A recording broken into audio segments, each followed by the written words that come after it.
GG! The Mouthful Podcast is brought to you by GoodGame.rock, the most welcoming gaming community on Facebook. Visit us at www.goodgame.rocks.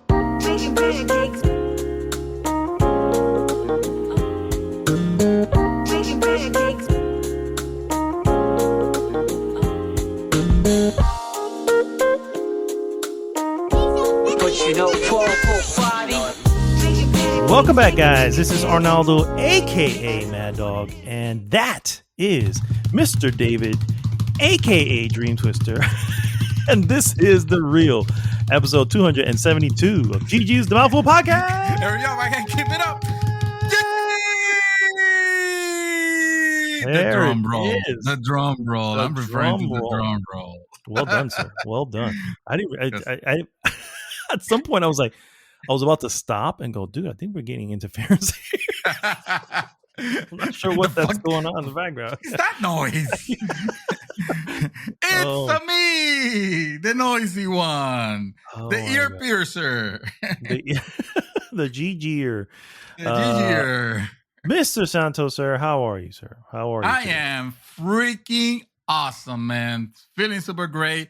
It is a Friday. It was payday. It is happy time because it's podcast night. And you know how much I love podcast night because we get to talk. Love it too. I tend to add stuff to our Fridays just to make it more cool. Like it's already the last day of work for the week. So that's already a plus. And then, I'm like, all right, well, we're gonna always order out. So we always Grubhub on Fridays. Oh yeah. And then we always get something good. It's like, this time I got some Indian food. Nice. And then I was like, then sit back, chill with some really well made food, and then boom, podcasts on top of that. It's like, yeah, man, I hear you, bro. That's exactly how I feel. I sent my wife to get some eateries, mainly because she wanted. I was like, honey, I can go. I can go with you. I just have to do Aldo. We have to start a little bit later on. She's like, no, that's okay. I'll get it. I just want something. I just want something sweet. Whatever. I was like, okay, fine. Bring me something then. And shit, forgot to ask for beer. Damn it! See, I forgot. That's the only thing that I miss about doing the podcast together. You always have me stocked with beer. It was always You're welcome. Yes. Happy to make you an alcoholic just like myself. No. I basically today I'm sticking to LaCroix today. So no beer. I have some LaCroix. Yeah, I can actually. There you go. I should get that then. I'll get it on the second round. Okay, yeah. See if I can mix it with something. I'll see what it's see what I can rate from the liquor cabinet. Oh, very not bad. That's right, because you guys do have a liquor cabinet. Well, it's more like a cellar. That's great. and by a cellar, I mean like the bottom of the alacena. Somewhere there in the dark, Yeah. Well, I mean, you got to keep Patron coffee from 1964. Damn. Well, the coffee ones, you got to be careful. Yeah, I know. Yeah, those things, they don't always last. No, they don't. Well, anyway, guys, thanks everyone for tuning in. As always, if you have not already gone, please go to GoodGame.rocks. Join the conversation there, or to the bathroom if you need to. Whatever something. Or you can bring us with you. We don't care. We already recorded, so we're not live experiencing your pain. Or pain. Damn. What they say about the clap? I'm just saying. No, just kidding.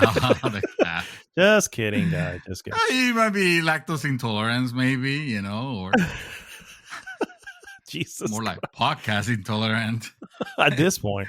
This podcast, if you are if you are listening to us in the bathroom, first off, good job. Don't tell us, and don't forget to wipe. What we normally do, guys. I hope that they never forget. I mean, that would be a problem right there already. Yeah, I would agree. I would definitely agree. Anyway, what we normally do, guys, is first we go into what we have been up to, move on into some various news items, and of course we finish with our hot topic of the week. This week's hot topic: epic gaming moments that will never happen again. Sir, this was actually a David Santos Dreamy Twister joint. So why don't you go ahead and just give everybody a little gist as to what the hell this is? Yes, this one occurred to me this week because I was thinking of well, there's a particular game. I'm not gonna mention it right now because I want to leave it for the for the topic. But I was thinking about those games that have those moments that are really out there. And what I mean by that is a lot of games have like cool reveals and cool moments and stuff like that. But no, I want us to shine a light over the ones where it's really almost gonna be impossible to replicate the experience. You know, where if someone were to try to, it's not they will have a hard time pulling it off because it's not gonna be the same. Now, or it would be considered derivative because like, oh, this was exactly already. Yeah. Oh, Simpsons did it already. Exactly. Yeah. Now this could actually be reveals. I have to admit, because there are some moments where it's just like, oh no, hell no, this is too crazy out there. It's a really cool reveal. So it could be that, or it could be moments that are just too freaking innovative that like, okay, there's not gonna be another game like that will have something like this. There's not gonna be another Nintendo Labo, Fucking damn it! I already spoiled my choice number one. We're not gonna have another Wii Music. Damn it! I did it again. I gotta stop because if I mention them now, I won't be able to mention them on my list. So yeah. So yes. So stay tuned later on the show as we go into some of the most epic moments that can never, or more likely, be replicated. Mm-hmm. So let's go ahead and start the show with what we always start with, and that is what we have been up to. Mr. Dream Twister. Woo! What has been going on, sir? Well, sir, I have. There's a part that you already know, and you're extremely happy to hear. But I'm gonna start by mentioning that I was playing Judgment. And for now, I think I'm fucking done with Judgment. I said for now. Oh, okay. I said for now because I always like to come back and stuff like that. But I just realized that, or I didn't just realize. I known these games have this issue where you play this game for the story because the story is very engrossing.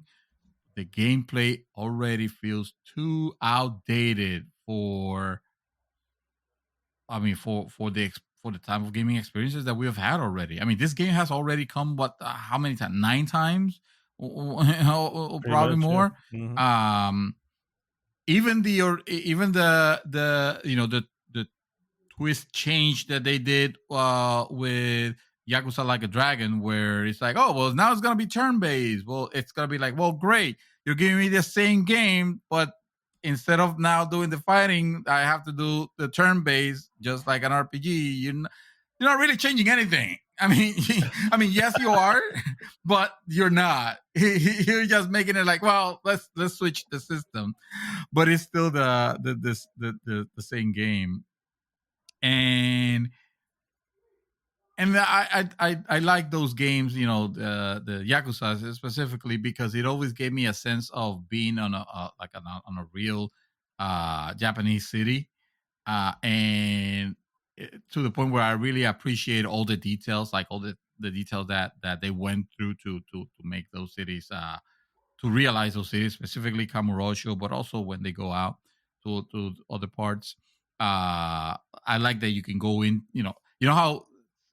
Especially, you don't see this a lot in the States, but in Japan, you have establishments that are on the second or third floor of a complex, Regular, basically. office building or something. Yeah, it could be like an office building, and if you want to go to like a particularly trendy bar or restaurant or something like that, that shit could be like in the fourth floor, and then the fifth floor could be like a store or like a not department store, but like a regular store, like stuff like that. You don't tend to see here because usually when the businesses are like that level of hidden, like there's not gonna be a lot of traffic.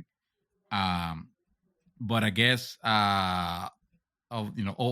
in Japan you tend to see that a lot. I'm thinking it's probably because of the population, It's the and the culture. verticality of It's about uh, using. I think you being can efficient. it's using your space efficiently. Exactly. Yes, yeah, exactly. It's So part of their culture, I believe. Yeah. yeah, so I like going into buildings like that and going to the second, third floor, like exploring the areas and yeah, there's here's this coffee place and here's this bar place and like because I know like you don't see this that here. uh well, and also, like I said, the story of it is it's gripping, it's good, it's interesting, it's a drama.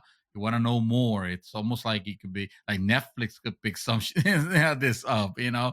Um, but then as I just kept on playing, I kept on realizing that I'm just trying to get to the gameplay part as fast as I can so I can hit the next part of the story. And I don't particularly enjoy playing games that way. And maybe it's because I'm already a little burned out on it that I Mhm. was like, I decided to, okay, let me just put it aside. I'll come back to it. I was trying to see, I was trying to play it to finish it because uh, I saw the announcement of Judgment 2, and believe it or not, just like again, like a soccer, it's gonna take place in the same exact place and all that. It's All gonna the be reasons you just said, they're like, gonna give you the well, exact same those. game, but I'm still gonna buy and I'm still gonna experience the first probably like 10 hours of it, and then be like, You well, I'll realize come this is back. like you have your Musou games and then you have your Yakuza games. You know what I mean? And Yeah, it's just every new one is just a small it's iteration. a bonus. Yeah, Yeah, exactly, from last one. and wildly popular. Yeah, yeah. They seem Oh, to do very absolutely. Yeah. well, Mhm. They wouldn't especially make over them if they there. didn't. Yeah. Yeah, Yeah. yeah. But that said, I'll still recommend if especially if it's for an entry series. Like if one thing is to say, well, I haven't played any of the Yakuza's. They're already doing Yakuza 7, and I don't want to get there. Even though Yakuza 7 is like its own thing, but you can start with Yakuza 0 also if you want it. That's the first one. But if you want to, but Judgment will be another good entry point for those type of games, at least to get your dip your toes and see if you like it. Mhm. Stories are fantastic again. So no, I put it aside, and because I heard I saw you guys playing Dark Souls 3, and you specifically you beat Dark Souls 3. um I was inspired to grab it. And also, it was like $15 for the super whatever edition in Amazon. So I was like, well, let me grab it and try it and just you know just see if it keeps me entertained. And that's what I've been actually mostly playing this week, sir. I've been playing Praise the sun a lot of is Dark all I Souls have to say. 3. You have spoken extensively about Dark Souls, so I'm not gonna go too much into it. So my section is gonna be shorter than normal, but uh, the the I I always I always knew that those games are great. Those games are fantastic. The reason I haven't gone in and played them as much has nothing to do with you know the quality of the games or me not liking the fact that they are challenging games or anything like that. Quite the opposite. I played Dark Souls 1 all the way to the insurmountable part, which is the frame rate on PS3. Blighttown, yeah. Until you get to Blighttown, and then like the game becomes shit, and you can't play it anymore because it's unplayable at that point. And I was like, nope, I'm done with that. Yep. But I remember before that, I was having a good rhythm with it. I was enjoying my time with it, and I remember actually, and I just remember today that I did buy Dark Souls 2 at one point, and I started playing it. For some reason, it wasn't hitting the same, and I'm not saying it's a bad game because honestly, I don't know.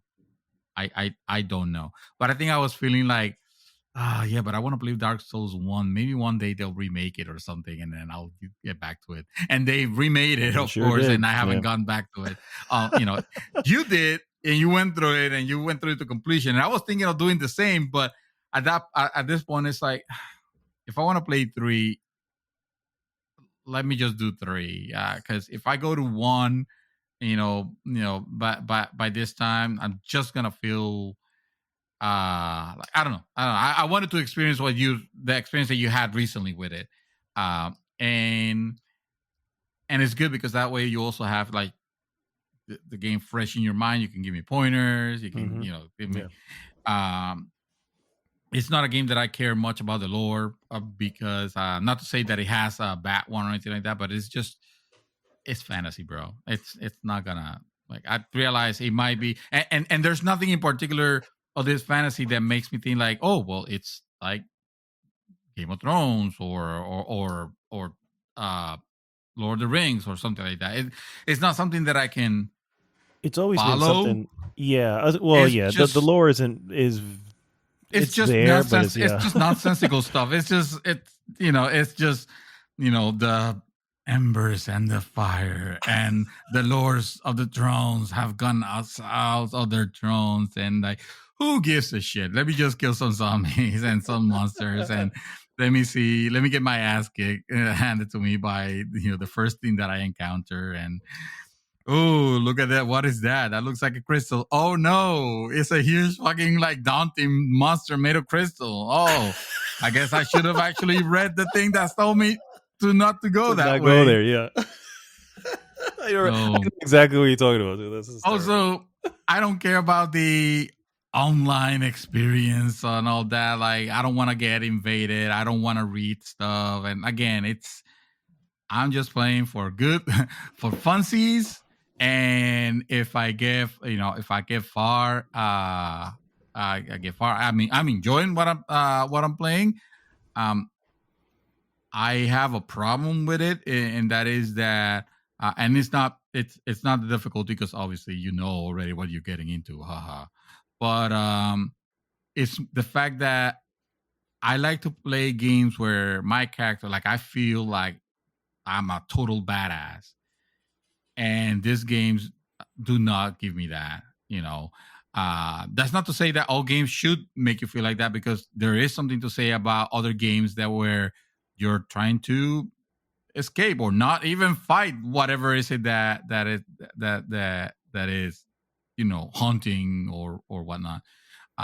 Dark Souls is obviously a game where you want to fight, you have to, and you have your mission.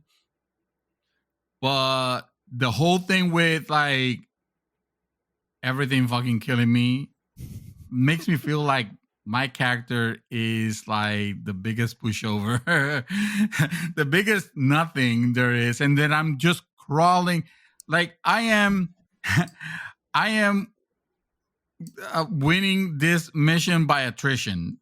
Like I'm getting a little bit closer because I'm just sending a lot of my versions, because obviously you keep resuscitating. I'm just sending them to die and to die and to die and to die and to die. And I realize that is what that game is. And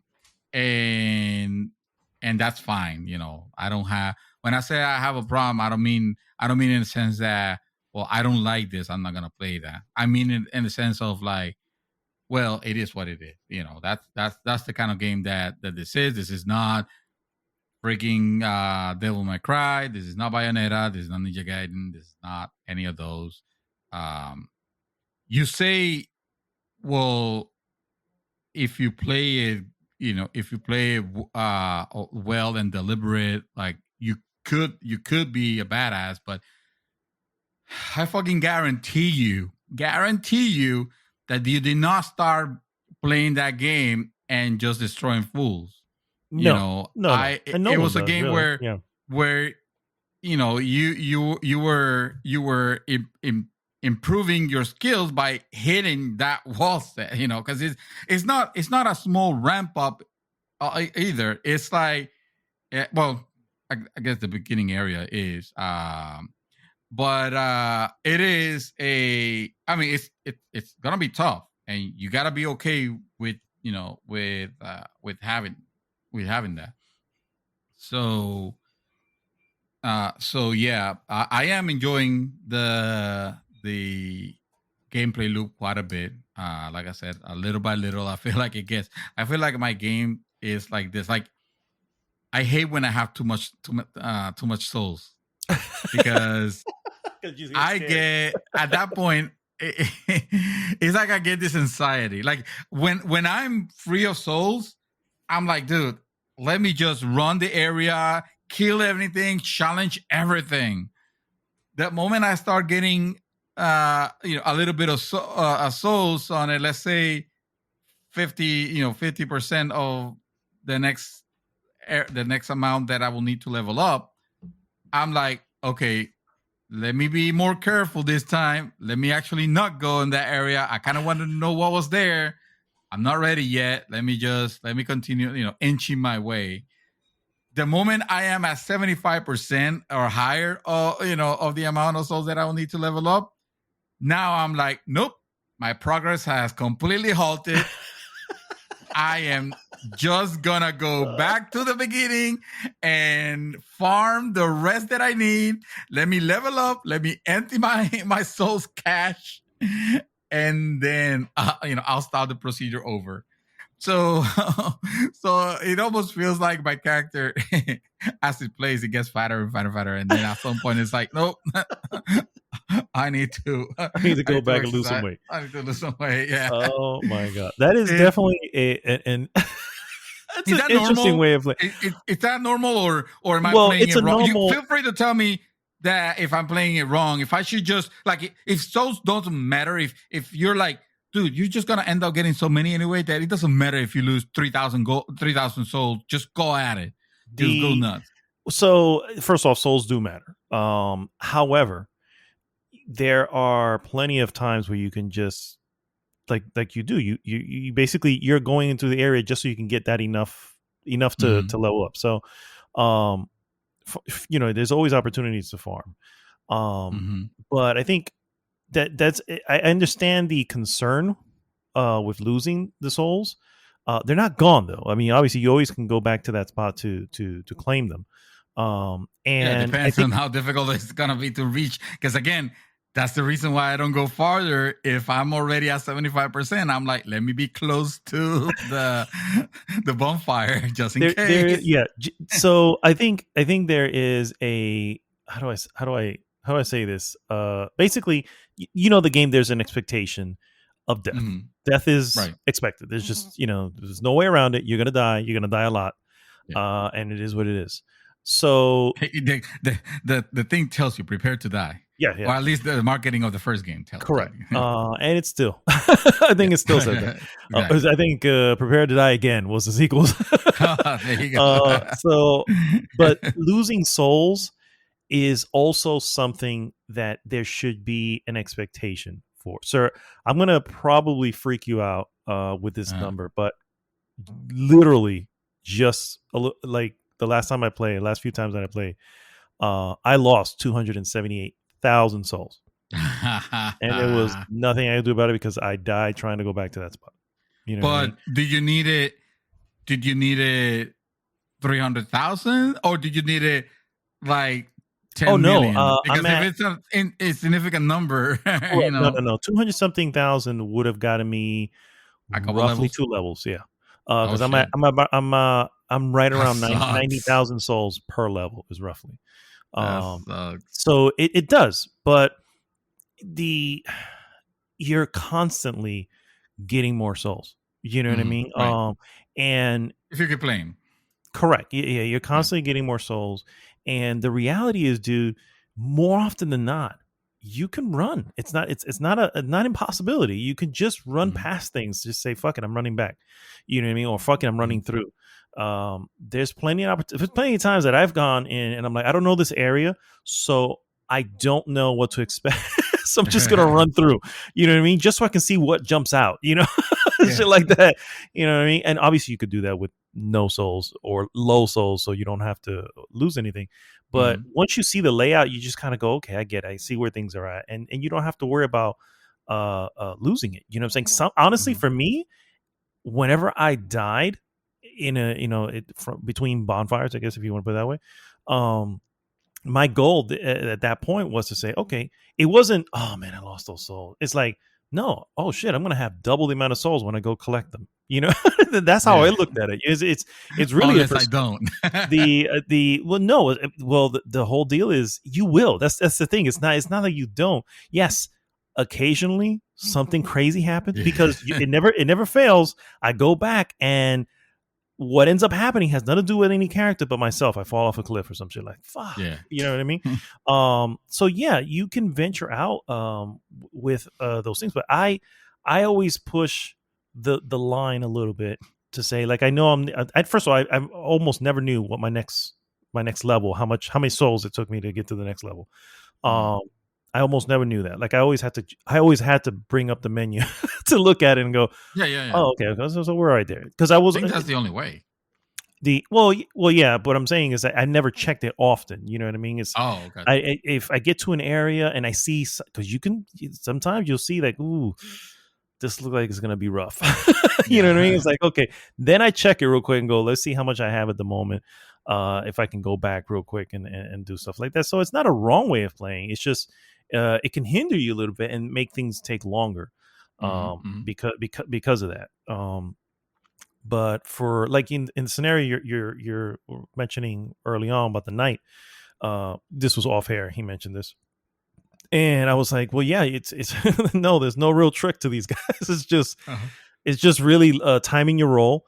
But that's what this is for. That's what all this stuff in the beginning is for. And believe me when I say there comes a time where you are dodging and rolling and doing stuff naturally in a new area you've never been in, because it's now become second nature. But that's what those early areas are for. They're kind of chiseling you into shape, essentially. You know what I mean? And once you're in shape, I do like that. I do like that. The fact that that I feel like it's like when I was playing Returnal. I feel like even if the progress feels incredibly low on a numbers game, like seeing the bar, like seeing the levels, it is, you're actually leveling up your real skill. You are learning the tales, because like at the end of the day, all of these fuckers are NPCs, and all of them have all the enemies have pre-programmed skills. Usually they have a tell when they're going to attack. And the thing is, is being able to read those tells with enough time to anticipate them, or do what you got to do. If you want to parry, if you want to, and if you can. And I learned the hard way that there's some bosses you cannot parry, even though I kept trying. But it wasn't until later on I looked up the boss. I was like, oh fuck, I was wasting so much time on that. You know what I mean? So, I like, I like that. I like that. I'm having a good time with it. I'm so happy, sir. And it's okay. And honestly, it's one of those things like, look, man, if you hit a wall at one point, I get it. You know what I mean? But I'm happy you're in it. And I am not removing that game, for the record. So I will, and I have access to all the bonfires. So I will happily join you at any point. If you just want to take on something so you can move on to the next point. I appreciate that. I feel like I want to play this game mostly by myself, just to see how far I get. Because again, I'm not trying, like I'm not I'm not pushing towards beating it. I want to play it for as long as it keeps me, engaged and I'm having fun. And I am having tons of fun right now. I am loving the world, itself, and it's a game that I always had it that I was gonna play it. I wouldn't have bought the first Dark Souls and the second Dark Souls if I didn't know that. If I don't know, and I also want to play Demon Souls. Demon Souls was actually my first experience with this type of games, but I'm talking about the PS3 version. But I've never been one of these games, and I would like to see, as always, because I've gotten distracted by the next thing comes out. Right now, there is not gonna be a next thing for a while, so it is the perfect time. I feel like it's a really good time to try this. Yeah. And honestly, it was between this and Sekiro, but again, because I played this game so recently, I kind of wanted to have that experience so I can talk to you about it more recent, because you played Sekiro forever ago, and I am gonna go back to Sekiro at some point, or rather I'm gonna start it over, because I only played like a couple hours of that just to see what type of game it was, and turns out it's one of those.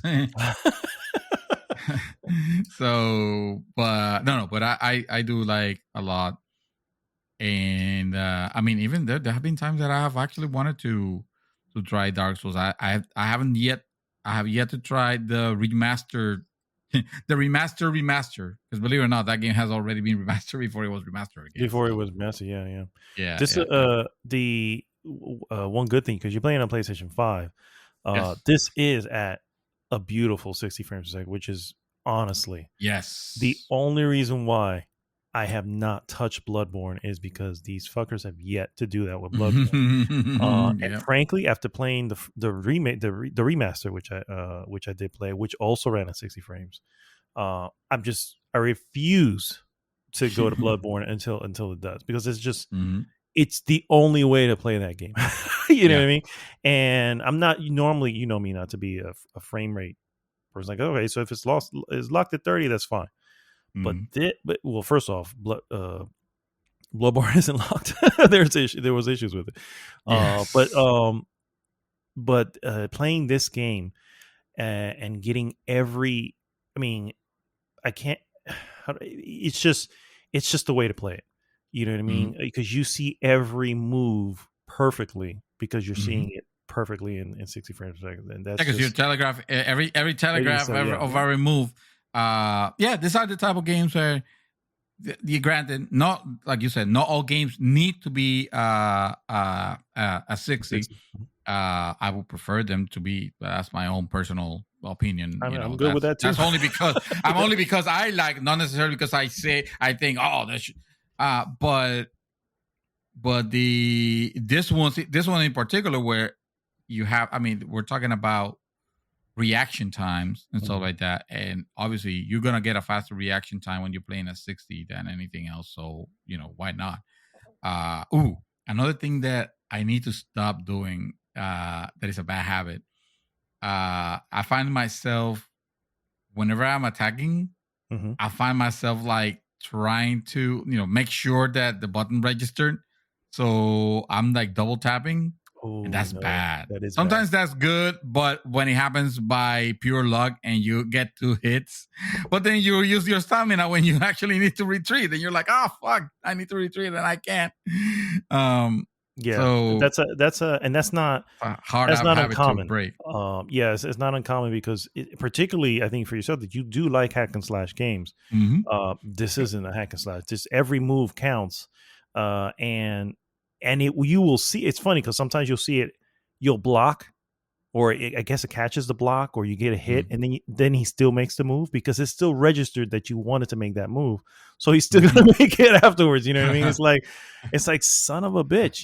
I'll go to roll, and I get hit, so I didn't actually roll, but then the character rolls because it registered that button press. Yeah, you know what I mean. So it's like you're committed at that point. Correct. You're like, yeah. So you have to be very calculating with the. But again, that's just, it's just a habit. It's a habit that you will come to break because it just you're gonna realize it. You're like, oh shit, I need to, and you'll see. It's one of those. It is a game that trains you. It is a game that literally forces you out of certain habits. And I'm so excited for you. That's all I gotta say is I'm just so excited. Now I don't know if I want to be singing the same tune next week, but right now, right now, I'm having a good time with it. And I knew I was gonna, because I like Dark Souls. I knew I was gonna. There's no Blighttown. So there's what I mean? There's no what? There's no Blighttown. There's no frame rate issue. Exactly. There's no fuckery. It's like, okay, you get to play it now. So I am excited about that. Awesome. Yeah. That's all I got. Okay. So you got to tell me. I'm just sitting here patiently waiting for your next item. No movies, no games, no anything else. It's all been Dark Souls mania. Nice. 2021. So I obviously am. So this is a testament to how awesome this game is. That I've actually completed both DLCs with Chaos. Yeah. And in the main game, I have completed all the bosses. I've gone back because there's optional bosses, and I've gone back to essentially take them out. It's like, well, it's that again. It's one of those things like this is not something I would normally do. Like the credits roll, I'm done, I'm good. Yeah. But it's such a wonderful feeling to realize. Not only am I like when the last one I took out is the Nameless King. So anybody who's played Dark Souls 3 is probably knows who the Nameless King, and then realize that he's pretty much the biggest pain in the ass in Dark Souls 3, or in Dark Souls in general. I think he may be just the hardest, or what's considered to be hardest. And it's because he flies in on a dragon. So first you have to eliminate the dragon, and then you have to take him on. So if you survive the dragon, you know what I mean? He's gonna come and beat your ass at that point. And my final form. Yeah. What's awesome was how I was just ready. You know what I mean? I obviously didn't beat him the first time, but I can proudly say that I think it was within 6 to 7 tries. And nice. That's not the case for a lot of the ones early on. I actually posted one, which is the Death Slayer or something Slayer armor, Dragon Slayer armor, and that one was to date my nemesis, the one I spent the most time on. And it's funny because it's not how do I say, it's not it's always everybody's different. You know what I mean? And also, I guess it depends on the style that you pick, right? Because if you're a big person, then the fast ones are going to really piss you off because they move faster than you. What type of character did you pick? By the way, I picked up an assassin. And yeah. I'm trying to do my dexterity build, even though I'm not personally particularly a fan of bow and arrows, so I didn't know that was gonna be the case. Not that I even planning on just sticking to that either. No, dude, bow and arrow is not. No, that's a secondary. I'm just saying. Right. Yeah. That's a secondary thing too. Right. I don't think you can beat the game with that shit. Honestly, I don't even think that's even possible. But no, that's just so. I went with. But you can use it as a good damage dealing. Believe it or not, you can use it because I've been checking. You can use it as a good damage dealing weapon. To where I will argue that probably somewhere out there has been using it as a primary if they're fighting from a distance. But the thing is that's not me. I don't do that. I'll probably be using it to pull mobs. Yeah, that's exactly what I used it for. Exactly. Or when it was like I wanted to eliminate some big threat, which I told you I took out a fucking giant. So I was like, I don't know how to. I haven't fought. Obviously later on I realized, you can fight them and it's not as hard as it seems. But when you first see one, you're like, fuck, and I'm like, damn it. And I always had 99 arrows on me, dude. Always, without fail. Always had 99 arrows. And so I think I spent a good 70 arrows just taking this fucking thing out. And quick thing also, where you hit them with the arrow works. So obviously I was just shooting the thing in the head the whole time. That takes out the most health. Anyway, I went with Mercenary. It's hard when you can't tell what the fuck is the head on some of these monsters. Well, so. I mean, yeah. Yeah. But yeah, Mercenary. So I started off with the twin cell swords, like twin swords, basically. It was the starting weapon. But I quickly moved the sorcerer. No, the cell sword. Sword. There's a cell sword. Yeah. It's called the Mercenary. The Mercenary. Yeah, the Mercenary, gotcha. And you start with those swords. They're called the Cell Swords Twin Blades or something like that. Oh, okay. It's 2 blades basically. Dual wielding. Oh, okay. Yeah. And I don't do dual wielding, so I immediately always had a shield. But anyway, that's the starting point. I did do a little bit of pyromancy because pyromancy is fairly easy to start. Obviously, you want to get bigger, you got to start putting shit into magic and all that. But just the fireball only costs like 6 magic, which you start off with anyway. So it's like okay. And I use the fireball also to lure people out. Or like if I'm above them and I'm just fucking throwing fireballs down, you know what I mean? So all of those things, were all the intent to say, okay, I'm going to do a lot of these things wisely. My character was light because I also went with a dexterity build, and so the once I got the black leather armor, I never changed anything else. Everything was much heavier. I think I literally remain at 40%. Between 40 and 50% the entire game as far as the carry, the amount of weight that I carry. Very little weight, and that just makes it easier again to move around since I'm going with a dexterity build. And anyway, points to say, took out the Nameless King. Really happy with that win. Really happy with the way I took it on. You know what I mean? Because even the first time I took him on, I was like, it was really me just seeing the moves of the dragon. You know what I mean? Yeah. And then when I finally got able to take out the dragon, I was taking out the dragon fairly easily. Then it was about, okay, let me see his moves. You know what I mean? And yeah, man, it was not a. I'm not saying it wasn't a challenge because that's a fucking lie, but it wasn't one of those things where I was concerned that this is going to take me a while. It was like, no, at this point, this game has again put me into a certain shape where I'm like, this will be done. It's just getting used to how he moves and stuff like that.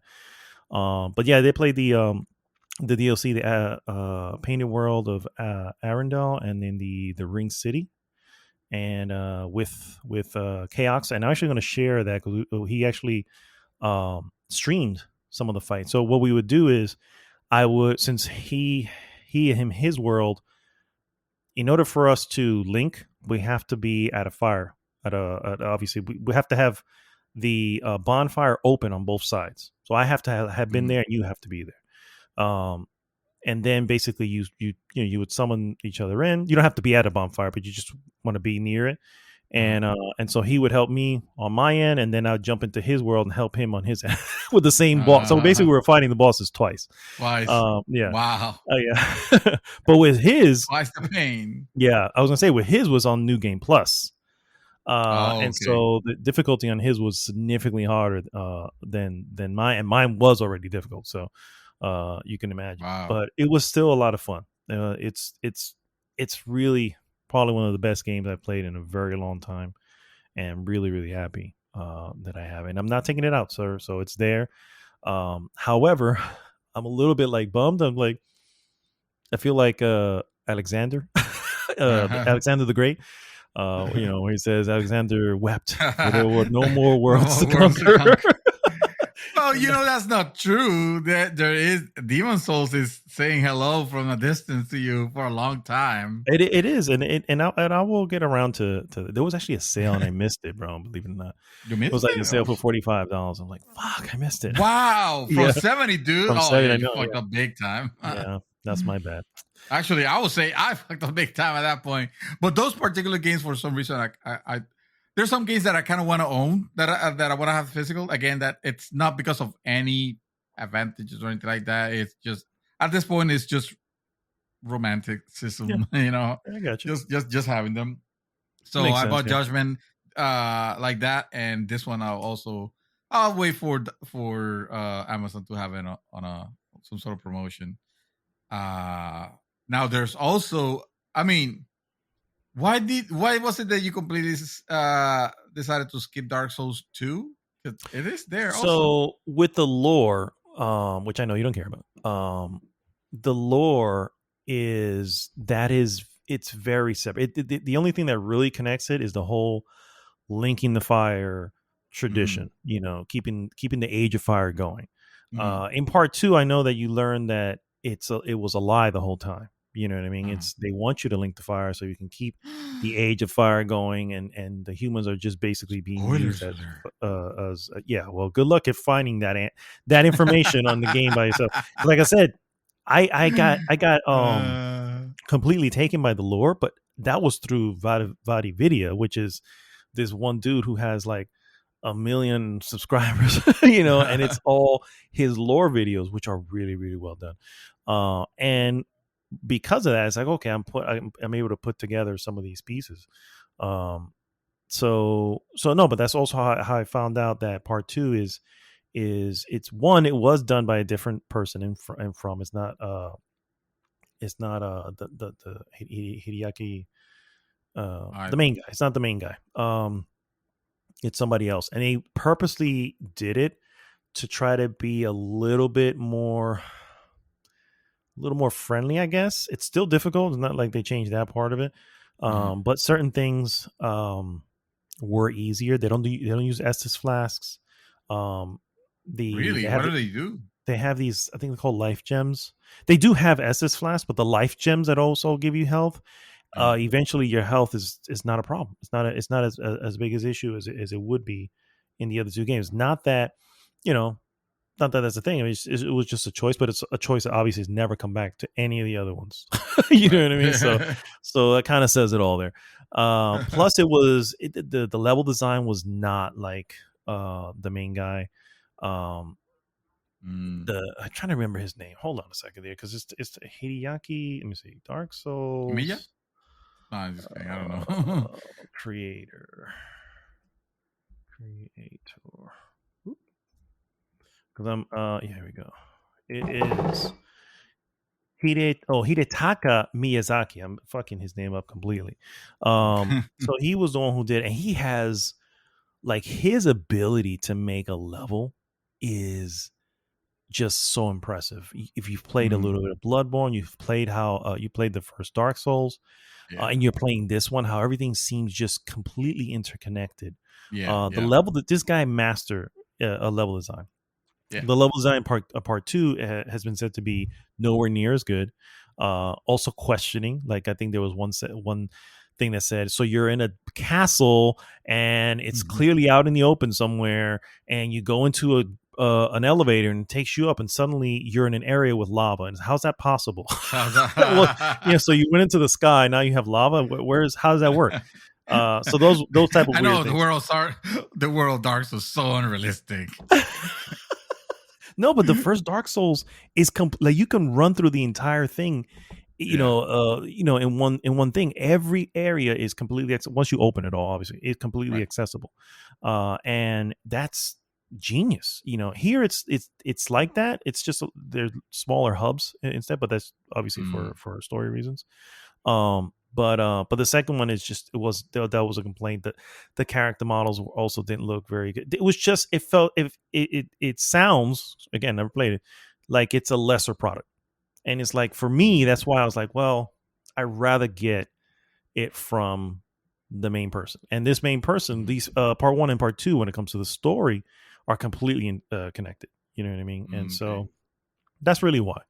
And I don't know if I'm ever going to go to play it now, because that would be going backwards with this guy, because Dark Souls is, well, I guess last gen PS4, it was a PS4 title.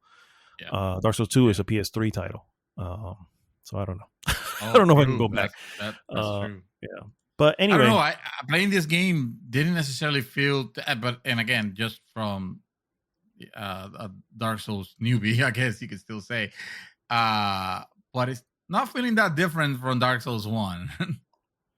Except with some annoying exceptions. Like, for example, the fuck do I have to always travel back to the Lady Justice to get to level up, but I was able to easily level up on Dark Souls 1 at any bonfire. And the bonfire. Yeah. Like, that seems like an unnecessary step, That's actually, believe it or not, something that Dark Souls 2 started. Although, to be fair, that Demon Souls did that.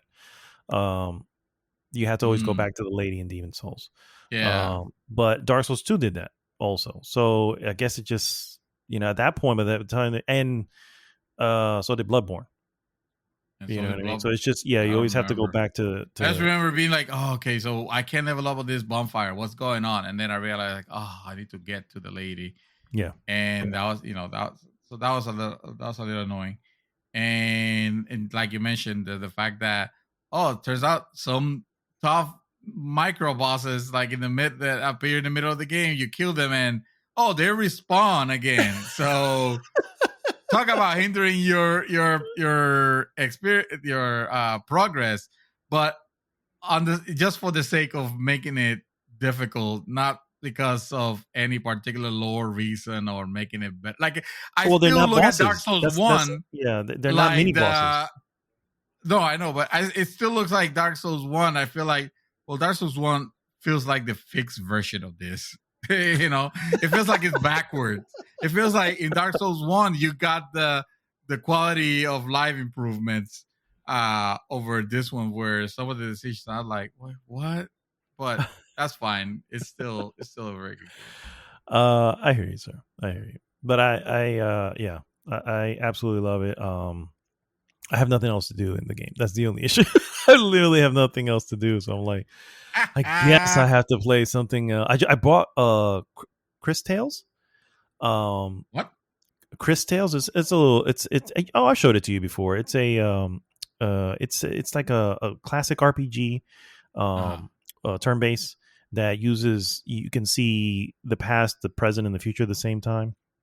It has this beautiful, this is beautiful animation that looks like, and it just came out this Tuesday, and I bought it, and like zero desire to play.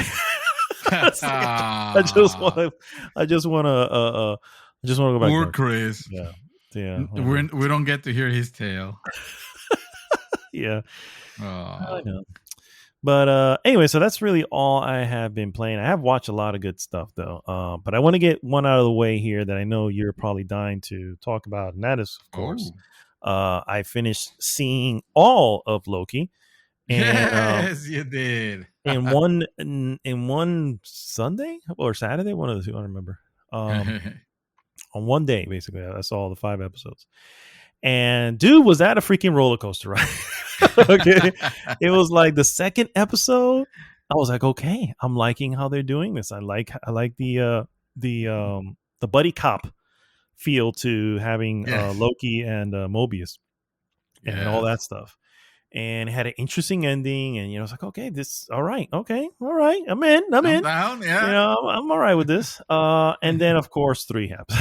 It was like, oh, okay. And 3 felt like an elongated chase sequence.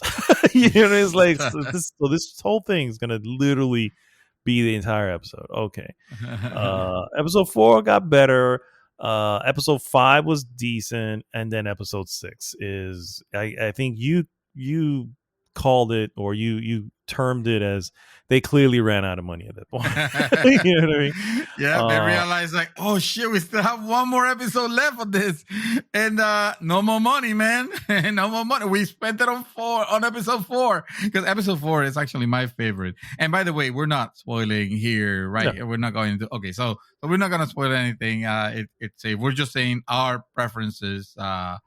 And episode 4 was my episode. Honestly, I was like, if you can maintain this level here, then I'm all up on. I'm gonna be all up on, because I was also coming out from that third episode where I was like, "Ooh, that was not a great one," and it also was. I feel like we were in the same roller coaster, except that on the first one, the first episode took that deep dive, roller coaster dive.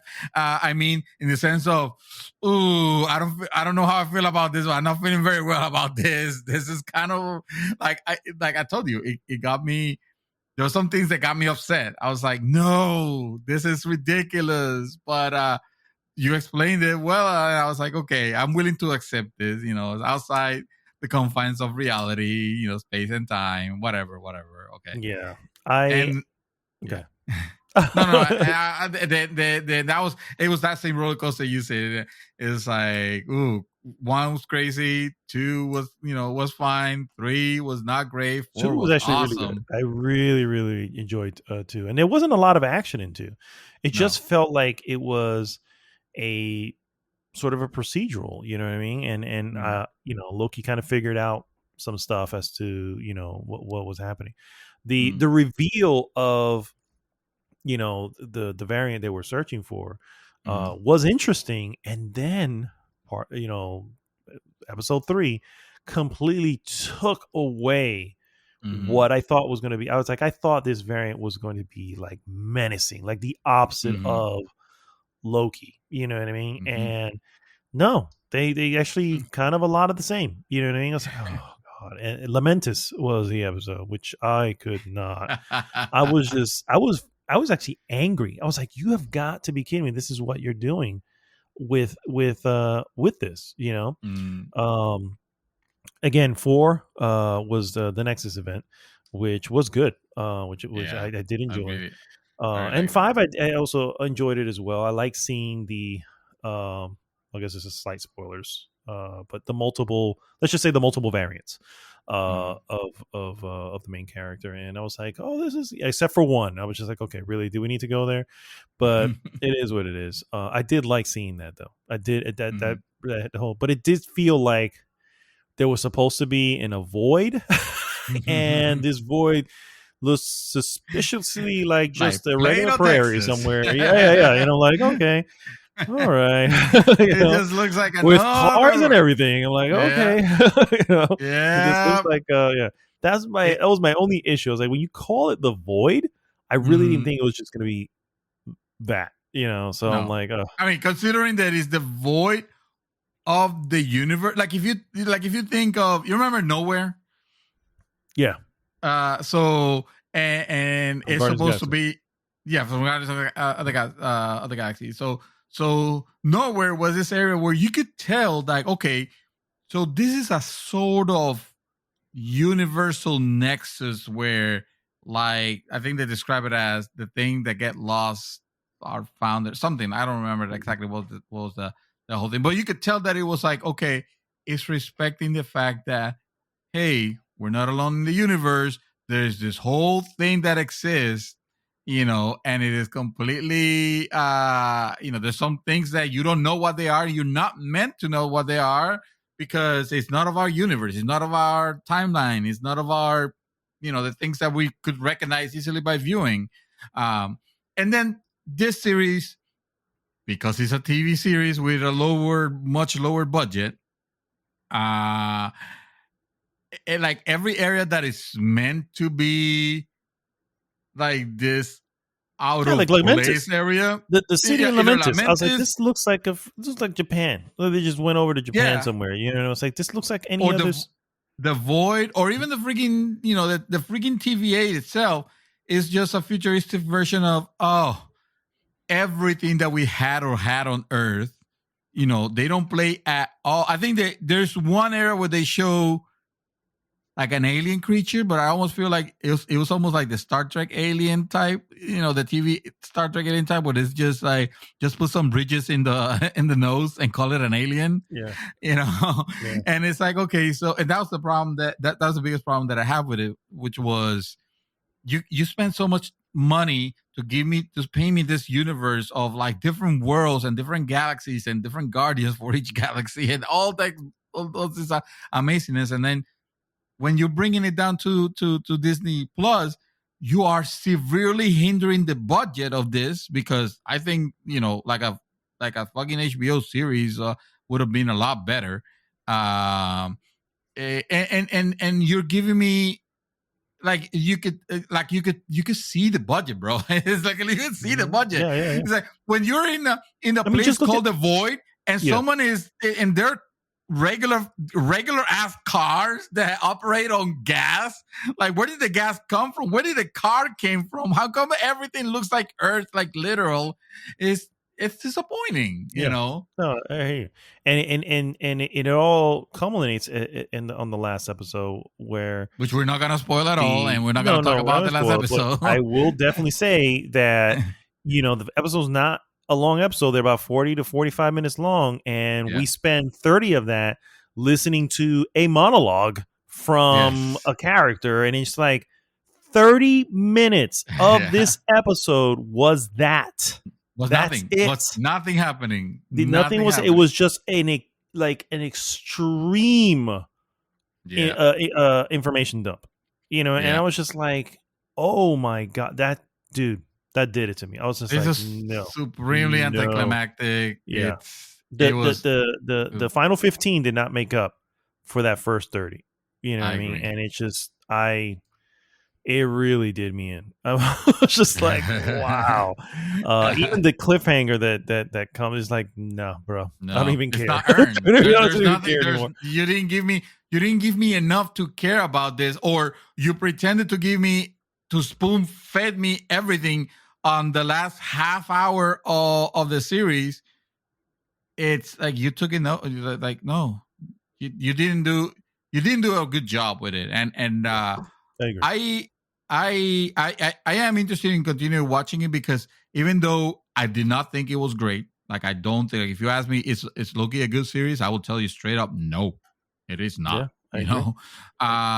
It's better than the Winter Soldier and Falcon and the Winter Soldier to me, but I will argue that some people will say otherwise, and it's probably I will say that. Not I still enjoyed Falcon and Winter Soldier, but I enjoyed it because I was gonna basically spoil it, but I don't know if anybody cares about it. But basically, I love that one for some reason. The trip to get to that where the character accepts his role was worth it. You know, because that's what I wanted to see. I wanted to see that, and I was desperate to see it. And I know a lot of people didn't care for. Okay, so there's some political, whatever, but I get that. But at the same time, I'm like, I also understand.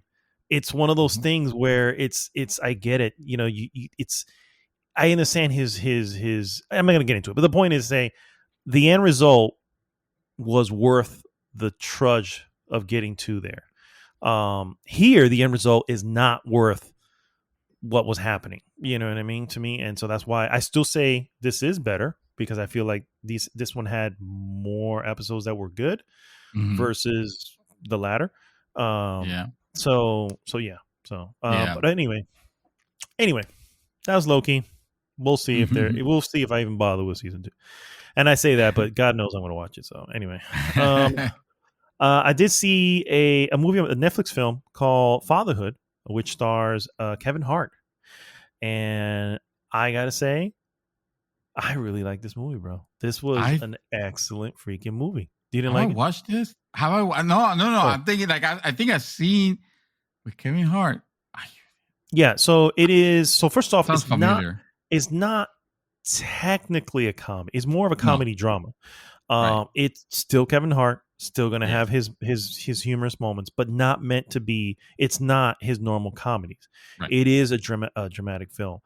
Basically, he is a father, obviously, and he is a single dad because his wife this is in the trailer. So this is his wife dies the day after she gives birth, and so because of that, it's about him becoming a father and being a single father and the trials and tribulations of that. Also, kind of a lot of the expectations, like, you're probably not going to be good at this. You know what I mean? A lot of that going on. And it's a beautiful film, dude. I fucking fell in love with the girl who plays his daughter, by the way. Absolutely. It's a beautiful film, man. I was just like, man, I'm not big on Kevin Hart comedy films. I do like his stand-up. I love his stand-up. But comedy films, and that's, I think that's more my issue at the moment. It's just I'm realizing I don't really care for comedy. Today's comedy, maybe is what it is. Don't say. Shocking. Yeah, I know. But this, I don't think you care for the before comedies either. No, are you kidding me, dude? You go back far enough. Hello, Ghostbusters, one of my favorite movies of all time, and that's a comedy. Yeah. But anyway, this is, to me, is Kevin Hart's Truman Show. You know what I mean? Where we all knew. Oh my God, fuck is Ace Ventura? What the fuck is his name? Oh, Jim Carrey. Jim Carrey, thank you. Oh God, we all knew Jim Carrey was a funny guy. We all knew. Oh, by the way, I like Liar Liar. You know, that's a good one. Too. That's from the 90s. Awesome. Yeah. Yes. Anyway, we all knew that he's a funny guy.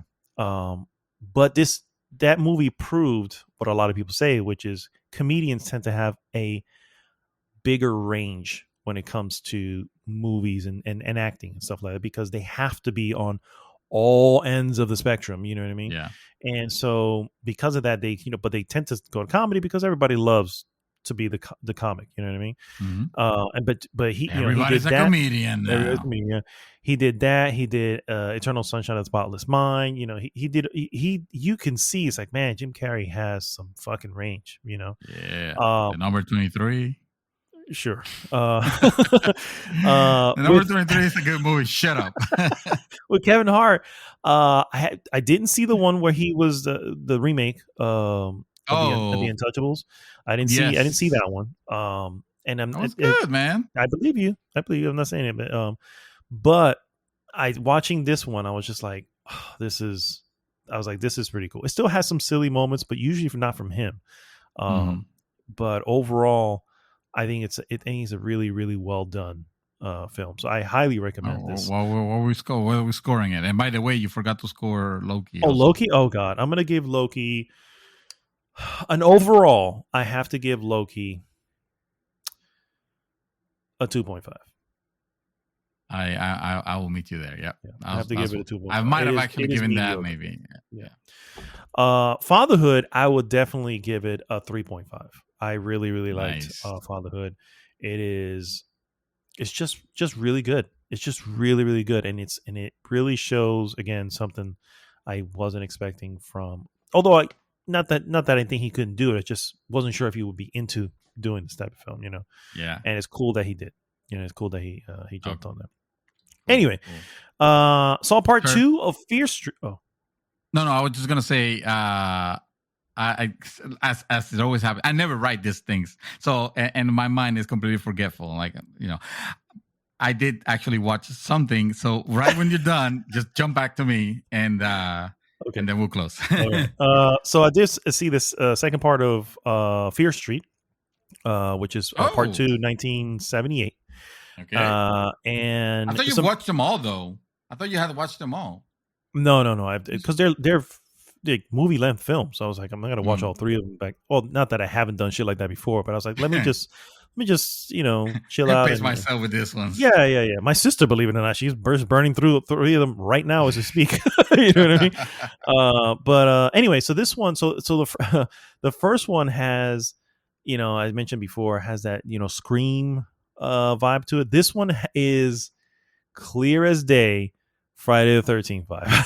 You know what I mean? It literally takes place at a camp called Camp Nightwing. The difference is, well, not the difference because they were young kids, but the main difference is with Friday the 13th was that Jason was always chasing like the camp counselors, not the kids. The kids always lived. That ain't the fucking case here. The murders happen, and they happen to anyone, regardless of their of their innocence. And it is just like, whoa, you know what I mean? Again, it does have its gory moments, but nothing ever nothing. It's one of those things where you I don't want to say you find it funny, but it's just not nasty, I guess is the way to say it. It's not a nasty gore. It's a more, oh wow, that ooh, hey, that looked like it hurt, that type of gore. And so basically, it also opens up with the main characters of the first one, because of the events of the first one. They're still trying to figure stuff out. So this one is a character from the first one is telling the story of what happened in 1978 in this camp, and they're trying to figure out maybe there's a way we can end this curse if we do, the whole bullshit. If we can find out from the person who survived and blah blah blah blah. Does it establishes? Well, is it? Because I know they're related, but does it establish that it's the same curse that happened? Oh yeah. Oh, okay. From the first one. Yeah, from the very first one, you already know, because there's the other one's 1994, if I remember correctly, and there's this one character who's all about the lore of the two towns. Remember I told you Shady Side and Somerville. Yeah. So Shady Side's always got issues, and the murderers just pop up from Shady Side for some reason. We don't even know why. Somerville is like the perfect place where all the rich folk and everything, So basically, real life. But anyway, there's a character there who was all into the murders and all this has been happening since, and there's this thing about this curse, and people believe it, some people don't, that type of shit. So you already knew that was the case in the first one, and here it's just really kind of delving a little bit more into it and what happened at Camp Nightwing, and it's a lot of fun. It's another one where I can say a lot of fun, solid 3.0. You know what I mean? I enjoyed it. It's if you like Friday the 13th, it's basically Friday the 13th. Maybe a little bit more gory, but again, not to the point where it's just disgusting. It's just humorous sometimes, really. And then finally, my wife and I, we were able to sneak away last night. Something we haven't done in way too fucking long. We went to the Enzian Theater, which I love that place. Every time I go, I'm like, man, I really should come here more often. And yeah, that definitely looks like your place. Yeah, months will pass, and I will never. It takes me a while to go back. But they're actually running it this week, the entire week. Roadrunner, a film about Anthony Bourdain, and and it was really, really eye opening, and really, really just like a biography. You mean? Well, sort of, but being told by the folks who work with him. Obviously, Anthony Bourdain is dead. But it also opens up it opens up a lot of questions. If there's one thing I've always gotten, I just love Anthony Bourdain. I've always loved everything that he's done. I know he's an asshole. I didn't give a shit about that. He was just somebody who loved new things. And I feel like I have that in common. He was like, man, and he loved to travel places. He was always the new person there. He was never someone who was an expert. He was just finding out for the first time. And he's a New Yorker. It's just there was so much about him that I just like, man, this guy's so fucking cool. And it's so cool that he's able to travel. And because of that, when he died, I don't know why. It was one of those weird things where like it hit me, bro. I had to pull over when I heard the shit. I was driving and I was like, "Fuck, no, what?" And then of course you hear he killed himself. It's like, what the fuck? Why would you do that? And obviously it always points out to you just don't know. You just don't know what's going on in somebody's mind. So it paints an early picture of him when he first gets his book deal, because he was a chef for many years, and then he wrote a book, and boom, that launched him into stardom. You know what I mean? And even he couldn't even believe it. Which a lot of this I already know. A lot of the movie does go over stuff I already knew because I've been following him for so long.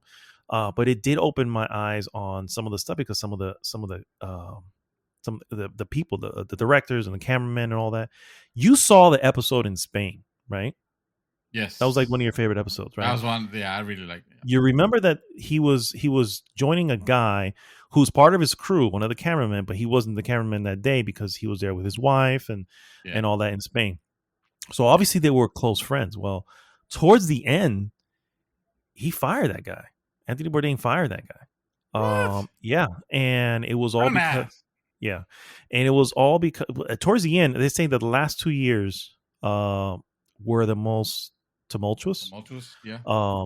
because of he just really got really into like, and he just kind of closed up, and then he met Asia Argento, who just, I mean, the movie sort of paints it that this was kind of what led down to this path, um, and I can see that, but I still I can also see from the movie that there was just underlying things that were never addressed. Mm-hmm. Specifically, he was a heroin addict when he was younger, and he quit heroin. Who do you know who ever quits heroin? You know what I mean? Who do you Yeah. know can just say, I'm done with heroin? It's like that's not how that works. You know what I mean? Yeah. It's but he did. And my theory is that the issue that led him to become a heroin addict was never addressed. So that just made him addicted to something else. Towards Mm. the end, he got extremely addicted to fucking MMA. He was fucking fighting in MMA at 60 something years old. You know what I mean? Wow. And so, you know, but he was obsessed with it. Obsessed with it. Even the crew were like, man, that's all he talked about. It was like none of us are into it, so it's like we couldn't really speak to him about it. Mm. And it's just like that was the addictive personality. Something caused that addictive personality, and it was never addressed. And then his addiction went to Asia. You know what I mean? And then, Mm. in essence, again, the film sort of pictures it almost like a Yoko Ono situation. You know what I mean? So it's like, okay, Yeah. well, maybe that's the case. Maybe who knows? But it's a fascinating movie. I'm glad I got to see it. It was kind of crushing, because you just kind of know. He even Yeah. says it at the very beginning. You know what I mean? He himself, Bourdain, he's like, which again, I heard it, but I heard it somewhere else, so they just use it for this film, where he goes, "Spoilers to this story, it's not going to end happy." You know what I mean? And this Yeah. is like literally 2 minutes into the film. We're like, fucking hell. That's But actually super interesting. I would love to watch that. You say that that's still playing, or is that yeah, it's limited? in it's playing this week. I don't Oh. know if after this week you'll probably have to find it in one of the other theaters. Mm. Um, but yeah, those type of movies, but it shouldn't take long to come out to home video or home video. You Right. hear me? No, but that's the type of movies that you will that that, like the ancient would have been the perfect place to. That's what Yeah. I'm thinking. I'm thinking like, man, should I actually go drop what I'm doing, go tomorrow and check it out? I mean, yeah. If you can, they have a few showings, and they it happens. They'll have, because it's a small theater, only has one Mm. theater. They can't Yeah. hold on to films for very long. They have to move Right. on to the next thing. So it's only for this week, and it was just awesome to be able to catch it, bro. And I was Yeah. just like, yeah. But yeah, kind of tragic, and it just kind of reminded me like, and for anyone listening, seriously, if I you know I am here, I am willing to listen, doesn't matter what it is. Mm. I am a friend, you know just reach out. There's just no reason for, what I mean, the world is a better place with you in it. So if Yeah. anybody needs to hear Always. that, I absolutely mean it. That's the truth. So so anyway, that's all I've been doing, sir. What did you watch? Oh, so yeah, this it's again. I apologize for not structuring it at the beginning of it. At Like this I said, I point, don't this is script becoming anything the that. structure, so don't worry about it. That's true. The one more thing actually is like, no, the one more thing actually is that I did watch a movie recently on Netflix. Oh, I watched Gunpowder Milkshake, sir. that's right. You did tell me that. I did That's watch my that's Gunpowder. my bad, because I could have reminded you too. But go ahead. No. So this is I want to tell you about this movie is basically the perfect example of the conversation that we were having the other day when we were talking about the movies Hmm. as art and how I have zero appreciation for movies as art, not because I don't think they're not art, because they're obviously art, but because I am not the demographic for it. Like I'm not the person to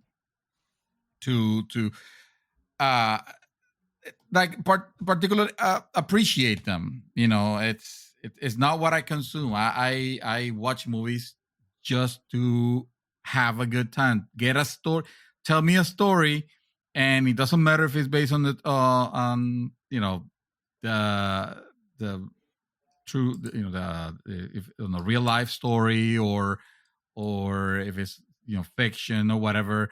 As long as he has an ending that I could tell, okay, well, shit, doesn't have to be a good ending. It just has to be like, okay, you gave me the whole story, and I didn't have to be thinking of questions or anything like that later on. Because again, I more power for the people that appreciate that, but that's not me. Mm-hmm. This movie is really dumb, and I loved it. That's all that matters, sir. No, no, no. What I really mean to say is that the movie, it's kind of dumb. Yeah, that's definitely the case. I'm not gonna say I loved it, but I enjoyed it. I had a good time with it.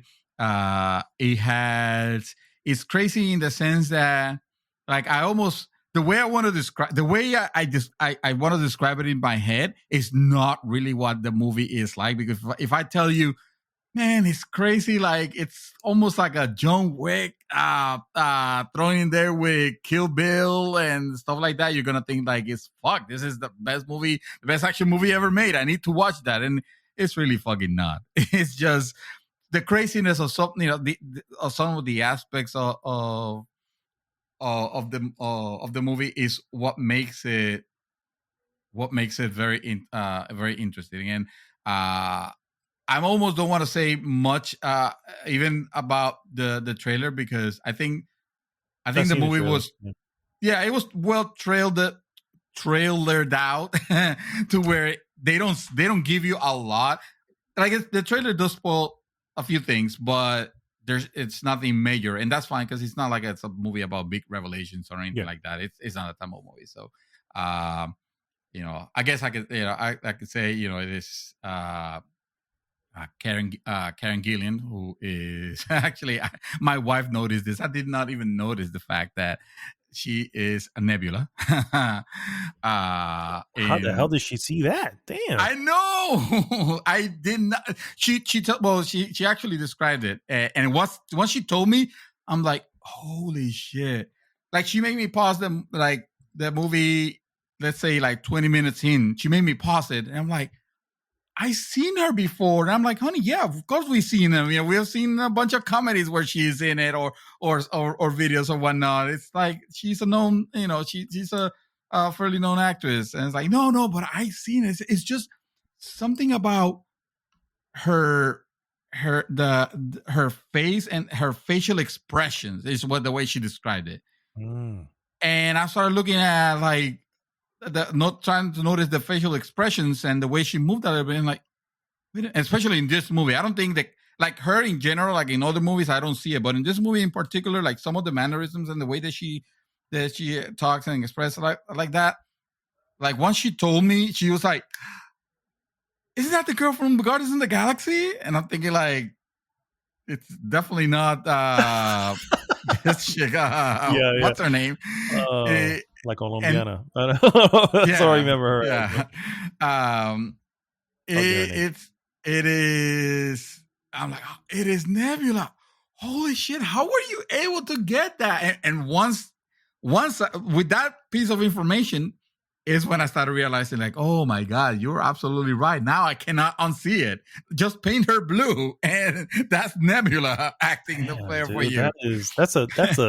That is a keen eye that Mrs. Santos has. I'm just saying, that is a keen eye, because I'm like, I just pulled up Nebula and I pulled up the actress. I'm just like, I guess I have to see it in motion, because I'm like, I don't know how anybody would have caught that. I thought you would have been. I thought you would have been like, oh yeah, you didn't know, no. Yeah, that's Karen Gillan. No, I haven't watched the film, but at the same time, like, I'm looking over Karen's filmography. Yeah, and I'm just like, in fairness, I haven't really seen a lot of her stuff. Right. But she was in the recent Jumanji one, Welcome to the Jungle, and I was like, oh, that's what I'm like. But again, would never have put those. You would have not. You have not put it together that it was that. No. I guess when she acts serious, because one of the things that it bothered me a little bit when I saw the trailer, and I'm like I'm all for, oh yeah, female assassins, that look awesome, but then I saw her casted as the main assassin, and I'm like, she can't pull that off. Come on. And completely ignoring the fact that she was this, horrific psychopath, in the Marvel Cinematic Universe, that I could pull, it just passed. I did not know. But yeah, once I saw it, I was like, oh yeah, oh shit, here comes Nebula. And then the way everything happens is one of those worlds that is, it's kind of like fucking insane. That's what I mean when I compare it to John Wick. I mean in the sense of, it's not real. You know those worlds where it looks like the world is actually just the corporation, the entities, and the assassins. There's nothing else matters on it. It's just their world, and things react to their actions and yada yada. Yeah. They have the Cosmopolitan, was it, or the Contemporary, or whatever it is that they have on John Wick. Yeah. They have something like that. Yeah. Over here, it almost feels like it has those locations where it's like, the Continental. There you go. Thank you. And this place is like, well, no, this, you're here now. You have to take your guns out. It's almost as a one-on-one. With the John Wick universe, and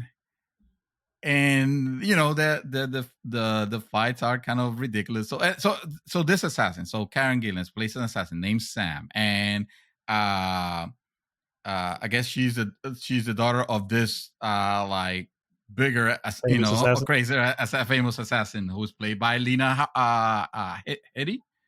Like Cersei from Game of Thrones. I love Lena Headey. Right. Anyway, and I love Cersei. They can both burn at the stake. I'm just saying. Wow. Just saying, just throwing that out there. Wow. It has Michelle Yeoh. From Crouching Tiger. Crouching Tiger. Yes. I mean, many places, but that's the one that comes. That's. So, but anyway, the whole thing plays like that, like this crazy fantasy, assassin fantasy world almost, where Sam had a mission, and things backfire now, and now she has to take care of this little girl that you see on the trailer. And hilarity ensues from there on. Yeah, that's why, I don't say much, but watch it, sir. It's not terrible. Just it's a fun one. It looks to me like something that would be right up my alley. No. Sure, but no. We were watching the trailers of the week, and I believe it was we were watching the trailer for. I think it was one of the Return of Michael Myers one. Oh yeah. Hmm? And I was in the middle of that, and I was like, this thing is just no. And I think you were still watching. I just cut from it and went and let me see what this is about. And I ended up watching the trailer for this one, and I'm like, yep, this is it. This is my trailer of the week. This is the movie I want to watch. No regrets. No regrets. I will probably check it out. It looks like a movie that would easily fall between a 2.5 and 3. Easily. Yeah, I would say I enjoyed it enough to. I'll give it. I'll throw the 3 in there. Just the 3.0. 3.0. Yeah, I enjoyed it. I enjoyed it. It was not terrible. For the record, I forgot to give a rating to Roadrunner. I would give that one a 4.0.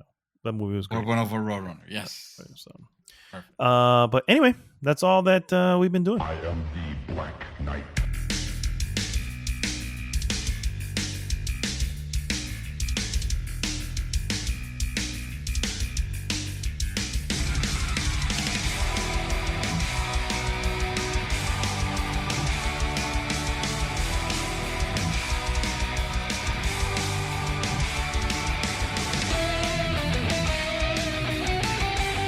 And we're back, guys, and it is now time for the Mouthfuls Games Radar.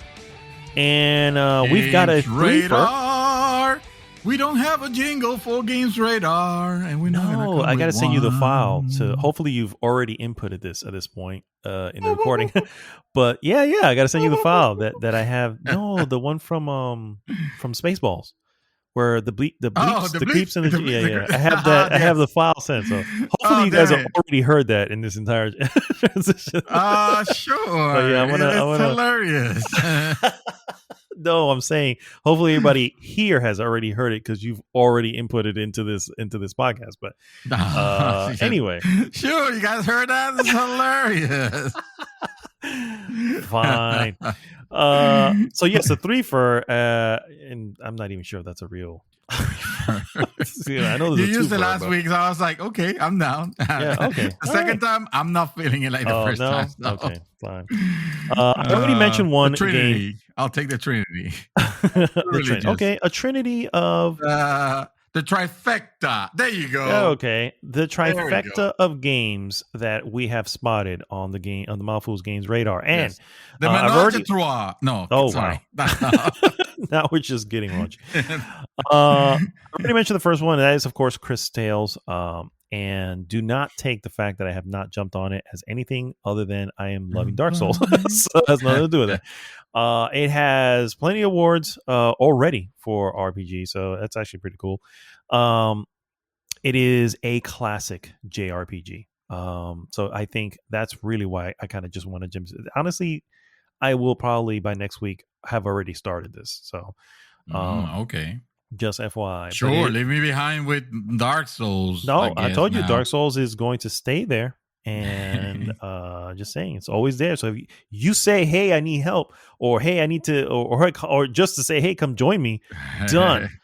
We're pausing or fucking suspending this game, and we'll come back to it later. Chris. We're gonna. I need to play some Dark Souls. I'll be right back. Yep. I need real RPG, none of this tradition. No, I'm just kidding.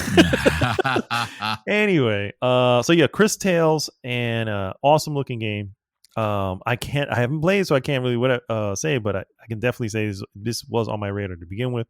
Another one which I was actually going to pick up for our very own Dream Twister, but again, I didn't want to steer him away from Dark Souls just yet. Me away. It's a digital joint that is actually developed by Acid Nerve, and it is called Death's Door, which has been getting pretty good reviews. And so that was like, right now it is only on Xbox and PC. So I was, so obviously it's on Steam, but apparently there's plans to bring it to other consoles. I think the next one is Switch, so that'll probably be where I will jump in. But anyway, very cool. It's called Death's Door. Oh, okay, that's right. And what it is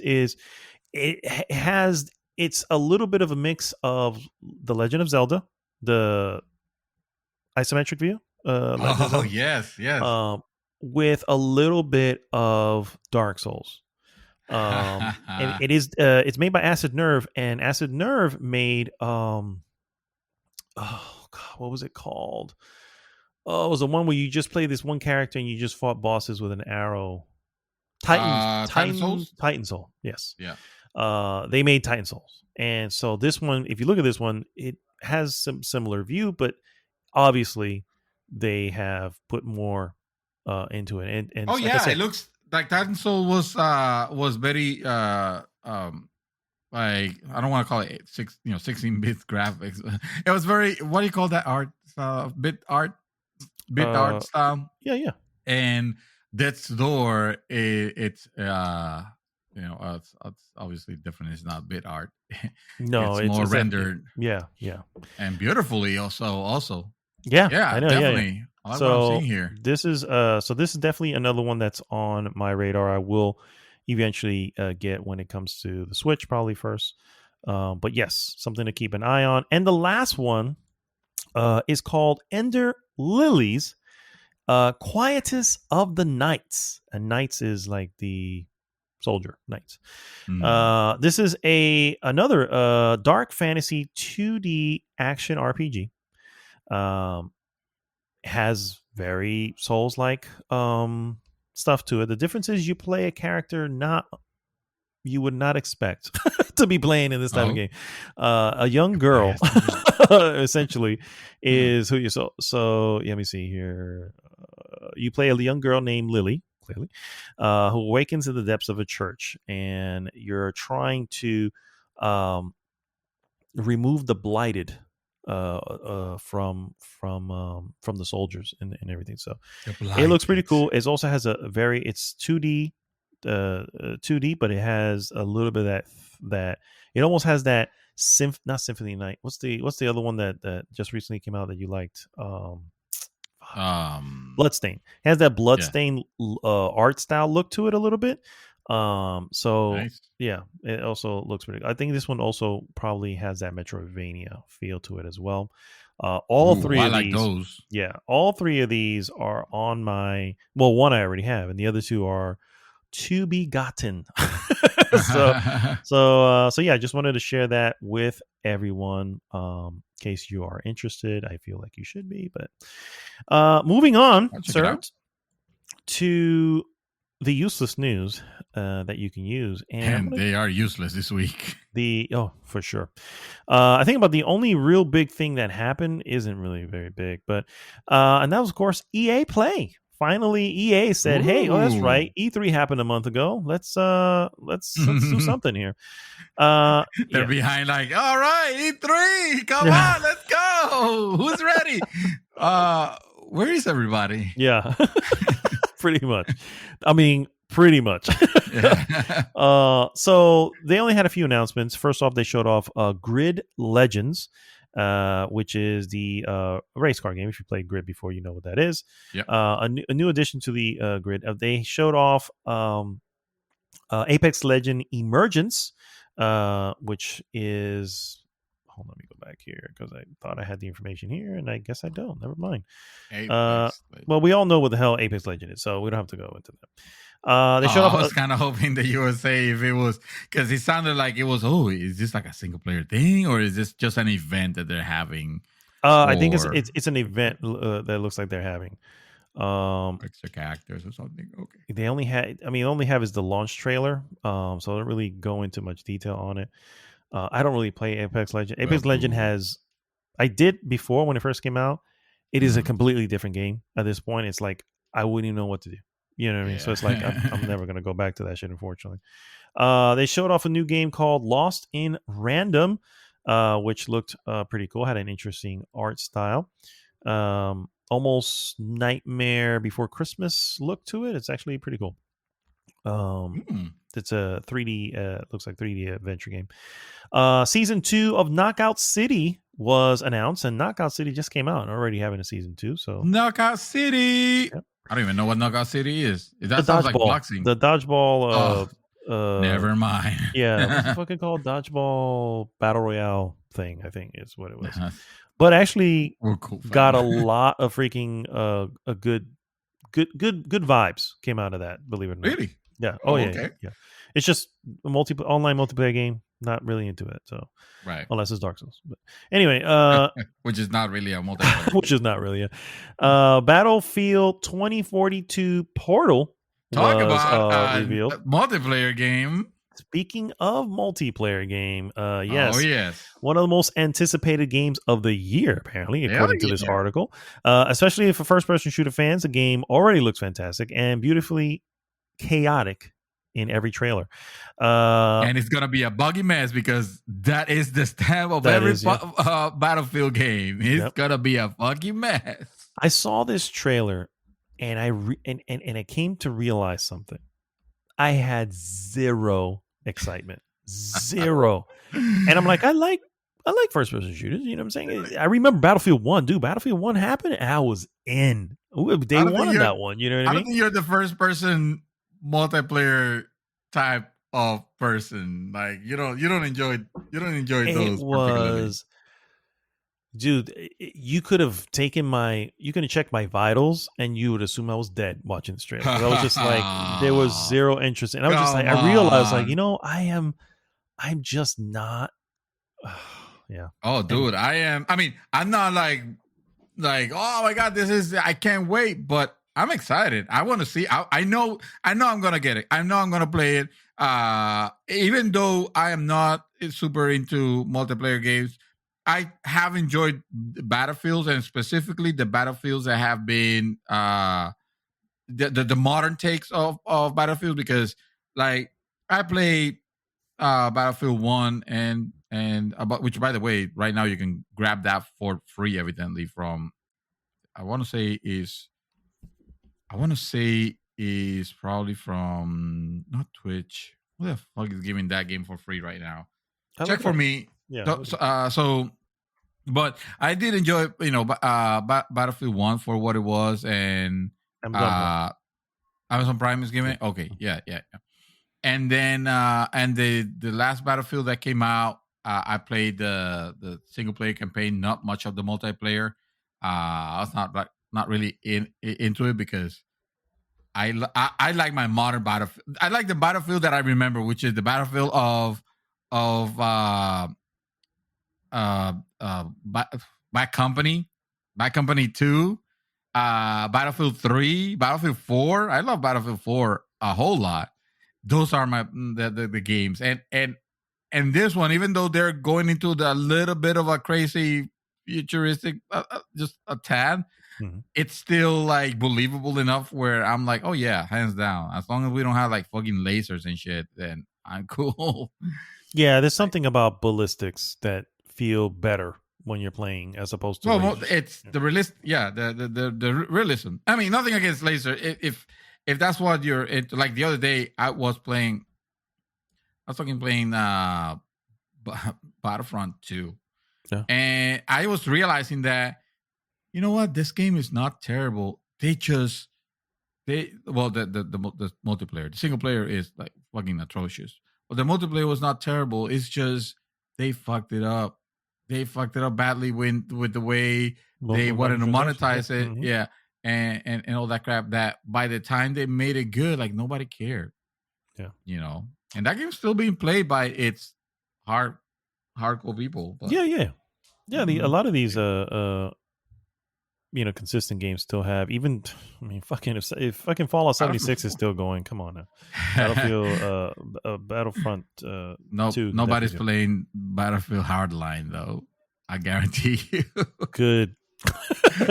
Good. That's all I got to say to that one. And of course, the last thing that they showed off was the Dead Space official teaser trailer regarding its remake. Yes. Ooh. Remake, not a remaster. This is a remake.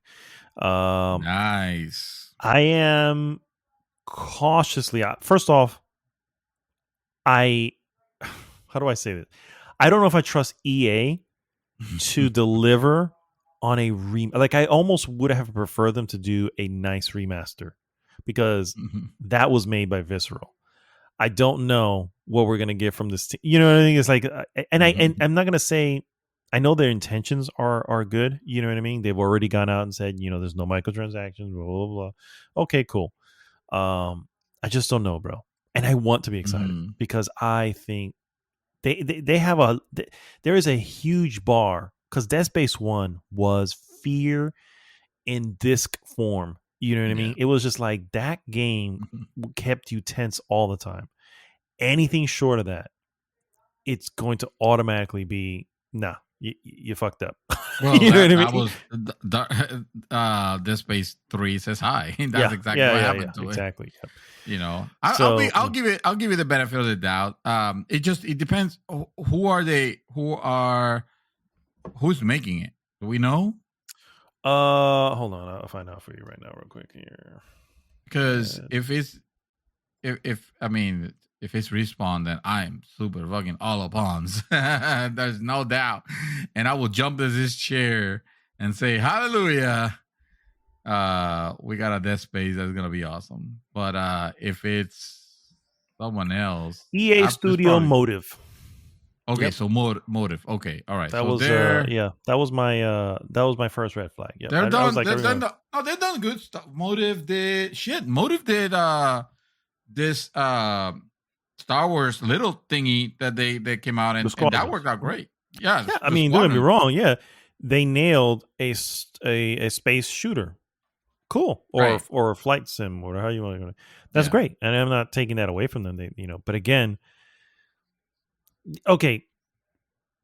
I'm not. I feel like I may be more negative than I'm trying to be, because I'm not. I still am excited. I love Dead Space. I think it's one of the most awesome franchises until the end, obviously. But I still love the spin-off shooter games because I own those too. I had the one on the Wii. I had the fucking animated movie. You know what I'm saying? I really dig Dead Space. And you have the gun, or I should say, I have that gun. Yeah, I had the gun. You have it now, yeah. I bequeathed it to you. But anyway, I just don't know. Is what I'm trying to say. I just don't know, and there's a lot more question marks than there are anything else. I guess I can say there's just more. There's maybe too many question marks. First off, it's EA, which I already knew was going to be EA. EA owns the fucking thing. I get Obviously. that, but like I said, if it was a remaster, I know I'd be getting a good Dead Space. Yes, something I've already done. I get it. Yeah, that's not a problem. Yeah, it would have been like it would be the Mass Effect thing again. I don't. Yeah, I don't want to play the same game with better graphics. I don't have anything against remasters, but of this, if they would have said that it was gonna be a remaster, I would have been a lot less enthused. So I like the idea that it is a remake. I want to see a different take. Now, you're right. It is a risk, but that's okay. We already had Dead Space, so we already had the good version. If this one ends up not delivering, do we? It's gonna be. We can't play it now. Where can we play? Well, where can we play it? I mean, you could probably on PC I can play somewhere. On PC. Yeah, I was gonna say, but as a console owner of it, I can buy all the consoles, and I still can't get that game because it's literally locked away behind that generation that didn't carry over. You know what I mean? Well, shit. Yeah. So, but go ahead. Yeah. So anyway, that's the last thing that EA had here. So cool. All right. Well, Activision had their event. And that event was they got sued by the state of California over widespread harassment of women. Oh, would have thought they were gonna be the ones having a frat boy workplace culture is, I believe, what I heard it being described as. And that's a fucking shame. But it's almost like you just gotta look all the way back to the senior level of that company. It's like, come on. Of course this is happening, unfortunately. It's fucking Activision. So the lawsuit highlights multiple instances of harassment and discrimination that are in violation of state civil rights. Activision Blizzard, the publishing giant behind everything from Call of Duty to Overwatch, is being sued by the California Department of Fair Employment and Housing over a frat boy workplace culture. Here we go. That it alleges had led to years of harassment and abuse targeting women in the workforce. Bloomberg report that the suit filed on July 20th is the culmination of a two-year investigation into the publisher by the department, which says that Activision Blizzard's compliance with California broad workplace protection is long overdue, end quote. To enforce such compliance, the case says DFEH bring this government enforcement action seeking to remedy, prevent, and deter Activision Blizzard's violation of state civil rights and equal pay laws, while pointing out the lack of women in leadership positions at the company and the difficulties they have faced in gaining promotion. The suit also highlights enormous pay discrepancies at the executive level between women and men, and say women are not only promoted more slowly, they're also terminated more quickly than their male counterparts, end quote. The company's frat boy workplace culture is also mentioned as a breeding ground for harassment and discrimination against women. Some examples provided include in the office, women are subjected to cube crawls, in which male employees drink copious amount of alcohol as they crawl their way through the various cubicles in the office, and often engage in inappropriate behavior towards women employees. Male employees proudly come into work hungover, play video games for long periods of time during work while delegating their responsibility to female employees, engaging in banter about their sexual encounters, only talk openly about female bodies, and joke about rape. That's one example. Picture, having a mother, a sister, or a wife working in such an environment, and you'll see the severity of it. Female employees are subjected to constant sexual harassment, including having to continually fend off unwanted sexual comments and advances by their male coworkers and supervisors, and being groped at the cubic crawls, as they call it, and other company events. High-ranking executive and creators engage in blatant sexual harassment without repercussion. Another example, in a particularly tragic example, a female employee committed suicide during a business trip with a male supervisor who had brought butt plugs and lubricant with him on the trip. Wow. It is almost disgusting to continue reading some of these allegations, but they are public, and I am going to continue. They highlighted were situations where female employees were treated negatively due to their pregnancies. Also highlighted, actually, I was going to say. And then Kotaku had reported in 2019 that Activision was seeking to monitor employees' pregnancies. That was actually an article about that in 2019. Supervisors ignored medical restrictions given to female employees and gave them negative evaluation while they were out on maternity leave. Wow. Other female employees reported that they were criticized for leaving to pick up their children from daycare while their male counterparts were playing video games, and female employees were kicked out of lactation rooms so employees could use the rooms for meeting. Fucking wow. And then instances where women of color were particularly vulnerable targets of discriminatory practices. An African-American employee noted that it took her 2 years to be made into a permanent employee, while male hired after her were made permanent employees. She also was micromanaged such that her male coworkers were known to be playing video games without any intervention by her supervisor, or her supervisor will call and check on her if she took a break or go out on a walk. Another African-American employee who worked in information technology was similarly micromanaged by her manager, unlike the men on her team. When she requested time off of work, her manager made her write a one-page summary on how she will spend that time off when no one had to do any write-up.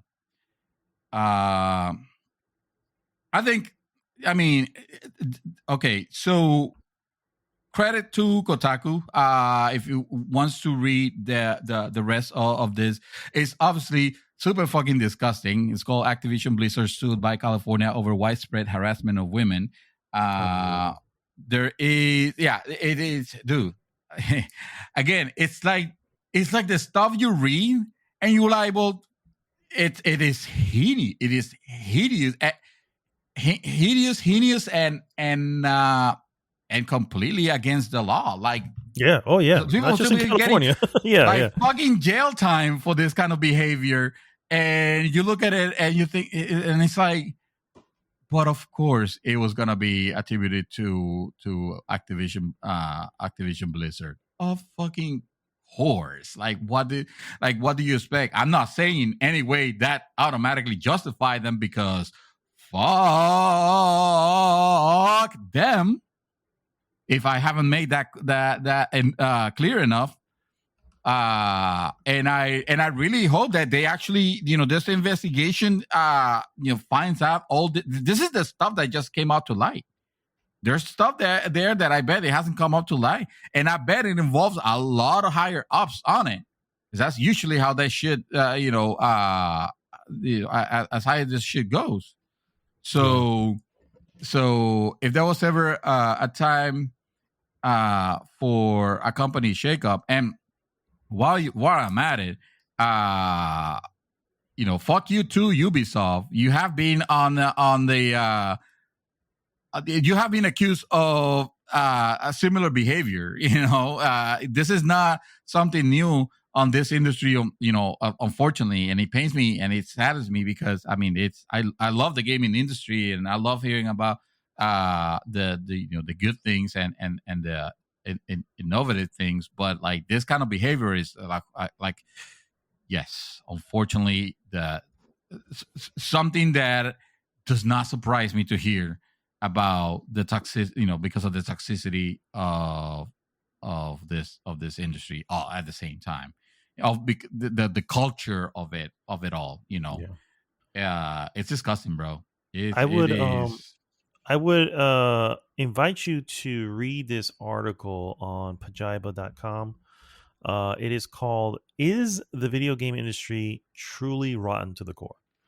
And obviously it is hinting at the whole situation with Activision Blizzard. It is a fascinating article, and I think everybody should. I think I want to probably post it onto the group. So I probably just I would say that'd be a good idea. Yeah. But it's really interesting read, and I love a good opinion piece like this, because it's essentially what it's kind of a person is, obviously. But yeah, man, that's sad. It's sad that that's happening, and hopefully there's a change, and there isn't just some sort of payout. You know what I mean? And I'll say hopefully there's several arrest made. It's what I can, at the very least, hope. And then pretty sure that's not going to happen. Fine. Yeah, as a matter of fact, I would be willing to bet that.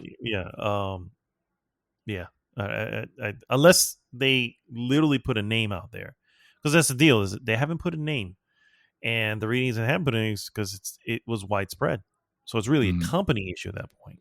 And so now it becomes okay. Imagine working for a company where that is your day to day.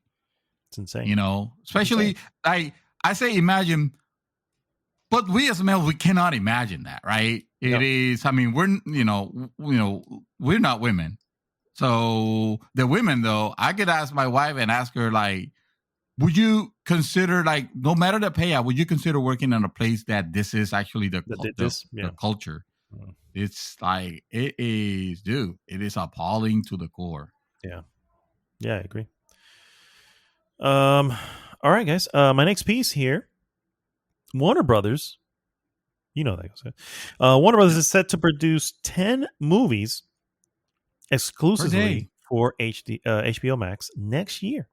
According to Jason Kilar, which is the CEO, during an earnings call, the issue of Warner Brothers Media's movies releasing simultaneously on HBO Max and in the theaters has been contentious. Obviously, theaters are like, this is bullshit. You know what I mean? We're losing revenue. That's not in the article. Anyway, but it appears the filmmaker won't abandon either format in any significant way just yet. According to The Hollywood Reporter, Kilar stated that Warner Brothers will produce 10 movies that will be available exclusively on HBO Max on day one in 2022. The comment was made between remarks about the state of theatrical releases, including the box office performance of Godzilla vs. Kong. However, Kilar did not state what movies are coming to HBO Max, pre-existing or otherwise. One film recently confirmed as an HBO Max exclusive, however, is Batgirl, which recently cast Leslie Grace as its lead. Kilar noted the difference in audience appeal between big tentpole features and small affair, saying that the world is not, quote, going back to the way the world was in 2015, 2016, and or 2017, where windows were quite lengthy between theatrical and home exhibitions. Movie fans can expect shorter windows between theatrical releases. Quote, obviously, 2022 will be a new year for film. Everyone is going to be experimenting with these windows. They're going to get shorter, not longer, in terms of being available to see movies sooner at home. We have learned so much this year about how to use film and episodic together to really engage people and drive higher retention. So looking at a 45-day window is the thing. So basically, a movie will come out in the theater and 45 days later will be available. Is kind of what they're. That's a quick turnaround. Yeah, absolutely. But for now, Warner Brothers has signed a multi-year deal with Regal Cinemas. So they're going to have exclusive rights to WB films the same day they're available on HBO Max. So they're not letting go of the theatrical thing. But it's interesting. And the reason I bring it up as one of my news pieces was just like, this is the change, right? Like I was saying, it's like, we're not going back to those $1 billion movies. It's just not going to be, it's not, will we ever get back? Probably, at some point. But probably only because of inflation, not really because of ticket sales, but, but yeah, it's those days are unfortunately behind us. And yeah, unfortunately, COVID is what did this in. The theaters were already suffering for many, many years. And COVID just kind of added another nail to that coffin. Are they dead? No, I don't think I think multiplexes are in danger, major multiplexes. Yeah, but theater in general died, is not. Actually. Yeah. Theater is not. People will still want to go. I still want to go to the theater, and I think everyone somewhere deep inside will realize, every so often I wouldn't mind going. Right. But so that will reduce how many theaters are out there, but. It's interesting, but Warner Brothers seems to be like, this is the new normal, so we need to adjust to the new normal. So far, their day one releases have kind of been hit and miss. Some good ones were the Judas and the Black Messiah. That was a good one. Into the Heights, that was a great one. And then you have your misses, which is the one. What's They Who Wish Me Dead? Those Who Wish Me Dead, which wasn't a miss. I mean, it was a solid 3 film. You know what I mean? But 3.0. But I mean, a 3.0. Oh, when you say but I thought you were talking about how they perform. Oh, I don't know how they perform because I have no idea. Yeah, I mean, okay, got you. Yeah, I have no idea. Yeah, because movies. I mean, all movies are hit or misses, regardless of where they're released. I would have. Like I said, I enjoyed Gunpowder Bubblegum. I wouldn't have paid the movie theater ticket to watch it. Probably. Gunpowder Bubblegum. I love it. That's not the. But you know why I said that? It's actually Gunpowder Milkshake. But it also reminded me of that. This game was so ridiculous. It was like, what the fuck? It was like lollipop. Something? Yes. Lollipop chain gun. Yeah. Chainsaw. Thank you. Yeah. Oh God, I played that stiffest controller. Like it was supposed to be one of those character action games, and it was a shame because I was actually enjoying the ridiculousness to the 10th degree. Like that, that game did not give a shit, and I love that. I can't say, however, it was a good game because it controlled badly. Like it was so stiff. The character animation on that, it was not great. Very budget title. Love it. Something that you will need quite a bit. No, I can't do any I can do any segues for this. This story is horrible and it scares me to the core. But Amazon's MMO's New World game just came out, or the beta of it actually is out. You can play this game right now. Can you? No, actually, well, You probably shouldn't. This is the scary part. It's like, is that trailer that presents you like it looks like it's gonna be like a romantic story, and then suddenly it turns into like a dark horror movie. It's wow. That level of presentation where, well, if you are the proud owner, and by God, you must be proud if you actually own one of these video cards. I'm talking about the GeForce RTX 3090, not the 3080, but the 3090, which is the high end, top of the line. This is not the gamer card. This is the you're fucking ridiculous, bro. Card. You know, you spend way too much money and you didn't need to card. But now everything is way too expensive and you don't need to card because everything is being sculpted. Everything is hell. A card. Yeah, you can't get video cards anywhere. So everything is super ridiculously expensive. Anyway, this card was MSRP at $1,500, if I remember correctly. It was $1,200 or $1,500. It doesn't matter because that's not the MSRP right now. These cards are easily going for $3,000 right now because of, well, they're impossible to find. So, but the thing is, if you're using one of these mega hyper cards, video cards, on your brand new system, and you play this game has the capability to literally break your video card. And when I say break, I mean fuck it up. Like fuck it up for reals. Like you won't be able to use it again because apparently it's burning something in it. Hooray!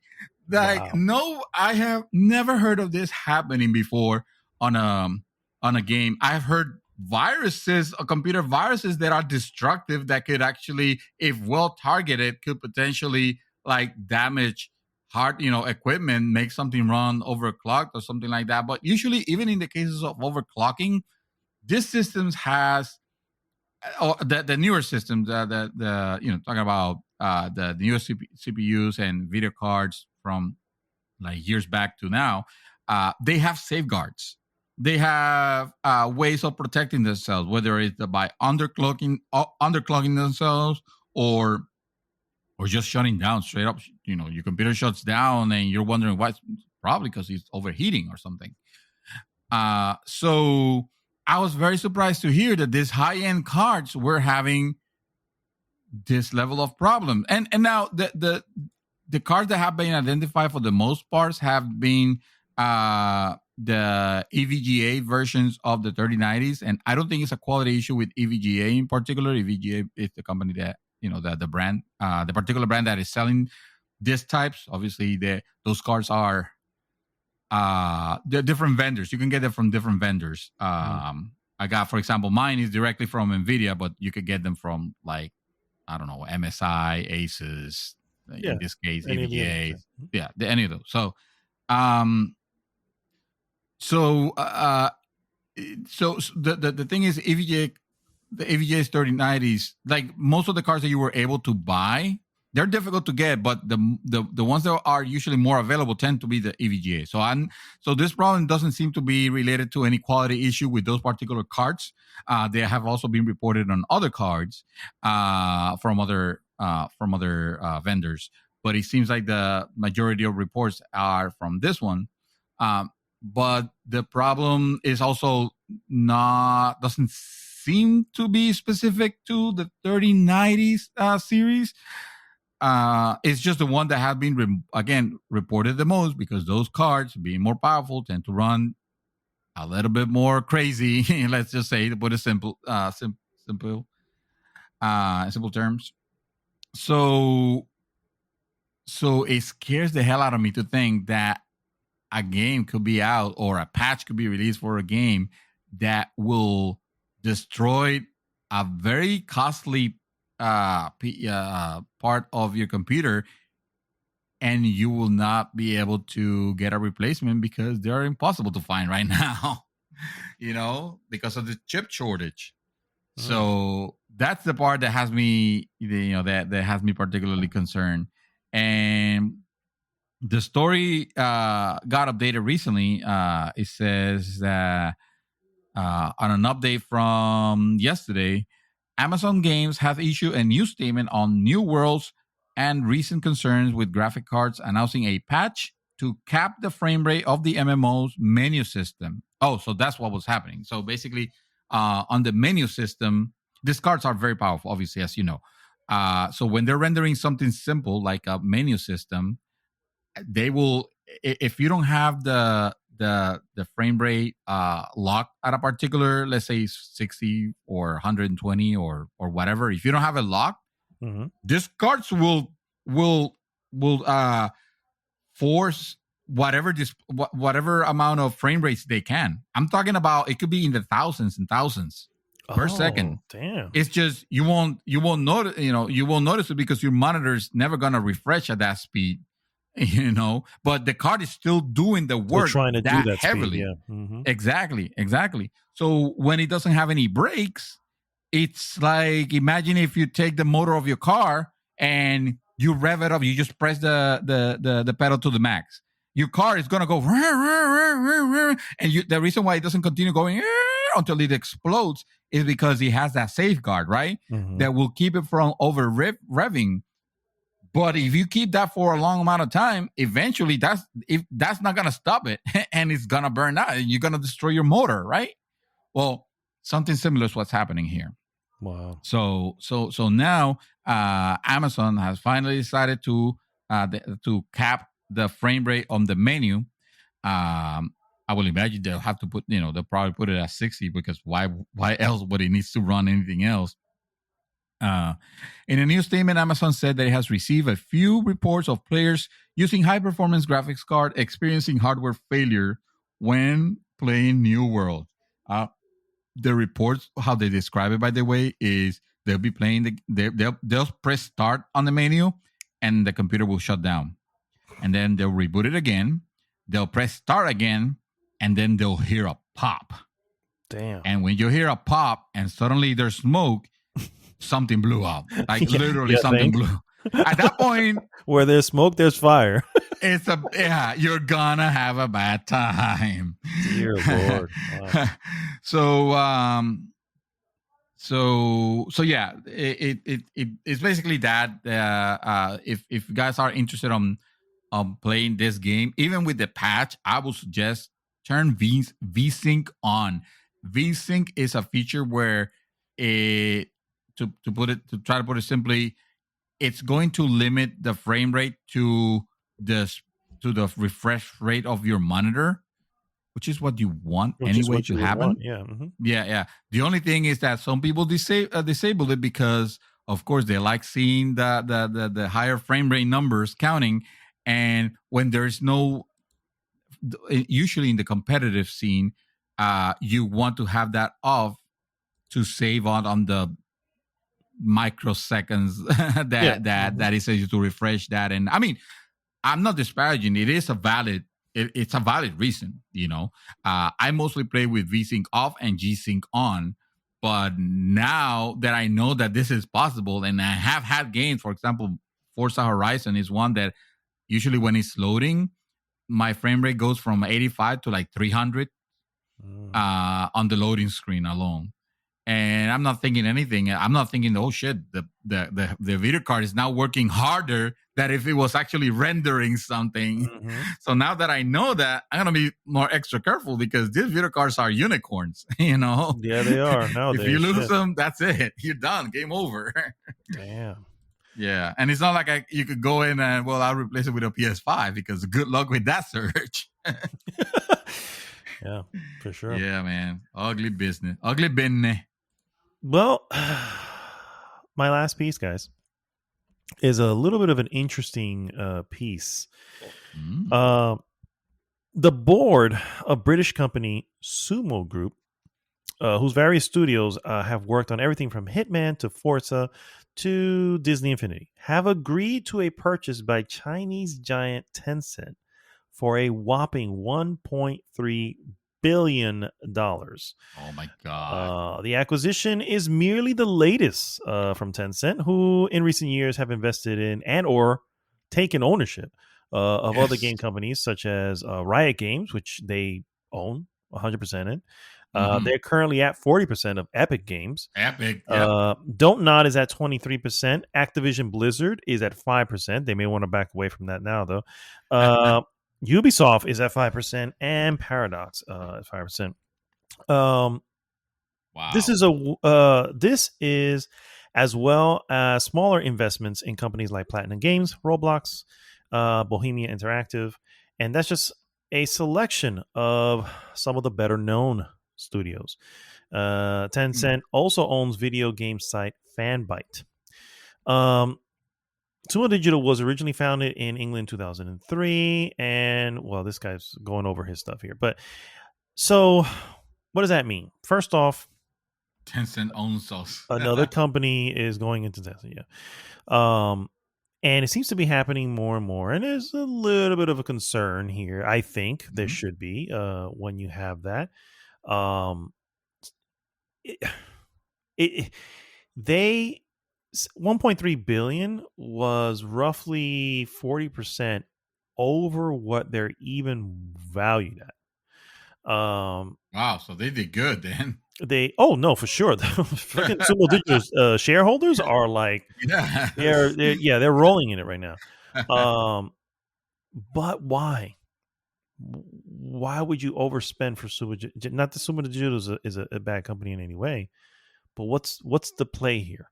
What's the move? Why is that? They have a strategy. I don't know what the strategy is. I'm not correct. That's me either. I don't analyst, but I would love to find out. Just as you do. What scares me is the fact that Tencent is getting so many game companies properties like they have like their toes dip, and I mean it might not be anything. Let's not be xenophobic and think, you China companies. Like, no, let's not be that type of people, please. I'm just saying more in the sense of they're the big mover, right? They're the one actually making this. They're not fully acquiring, but it feels like they're going their way to grabbing more and more share of this company. I mean, 40% on Epic, that's fucking huge. That is ridiculous. They're banking on that one. I don't know how that happened. I don't know what were the discussions on it, but I also not sure of the repercussions. It's just scary because suddenly here's the part I have this vision of the mega corporation. Not only that. Here's the part that's, I guess, the scariest of it. That so I don't obviously have exact numbers, and this is all based on information from other places. So a grain of salt, guys. But roughly about 25 to 30% of the owners or people who work at who executives of Tencent are part of or members of the Chinese government, which we all know are not good. Mm-hmm. Okay, right. it's the God's honest truth. That doesn't mean Chinese people are bad. That doesn't mean Jesus Christ, no, China bad. I'm just saying. Not what we're saying. Yeah, I'm just saying. Throwing it out there. I'm not saying the government. The government is bad. Yeah, and let's be real. Our government is not super great. I was gonna just say that. I was ours are not fucking or anything like that. Saints. Yeah, exactly. Ours, it almost got saved from the brink of collapse. But anyway, that's something else. Yeah, but. We can say the big difference is we don't have concentration camps. No. And we know that we have a democracy still. We know that they do.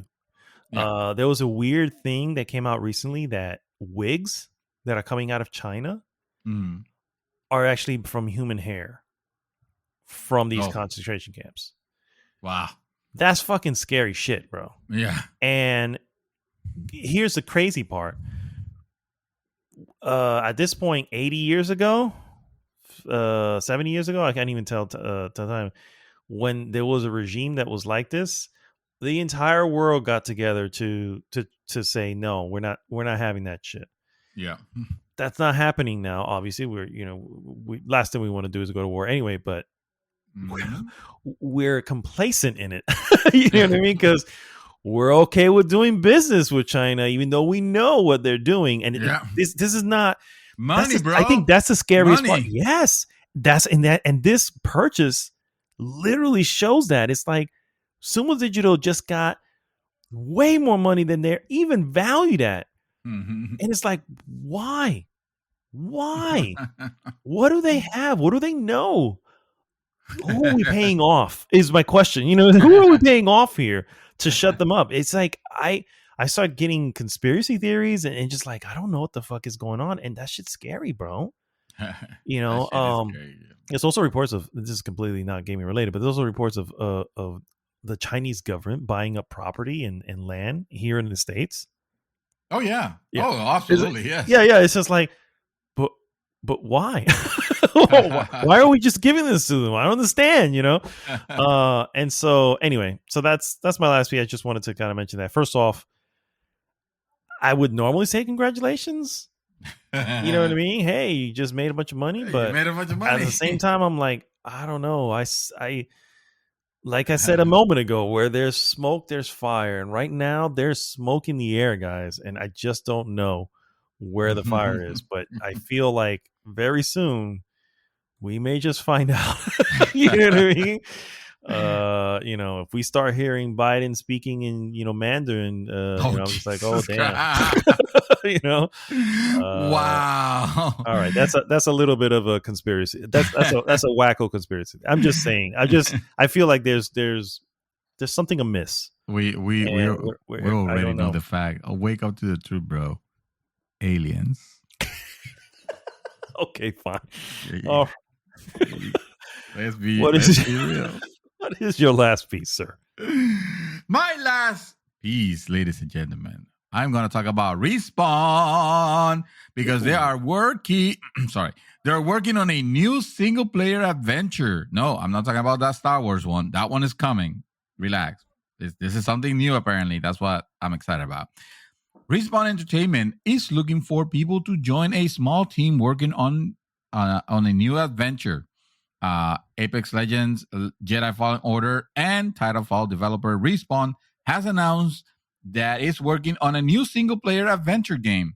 The news was shared by Mohammed Alavi, the project's creative director, on Twitter alongside a series of job openings.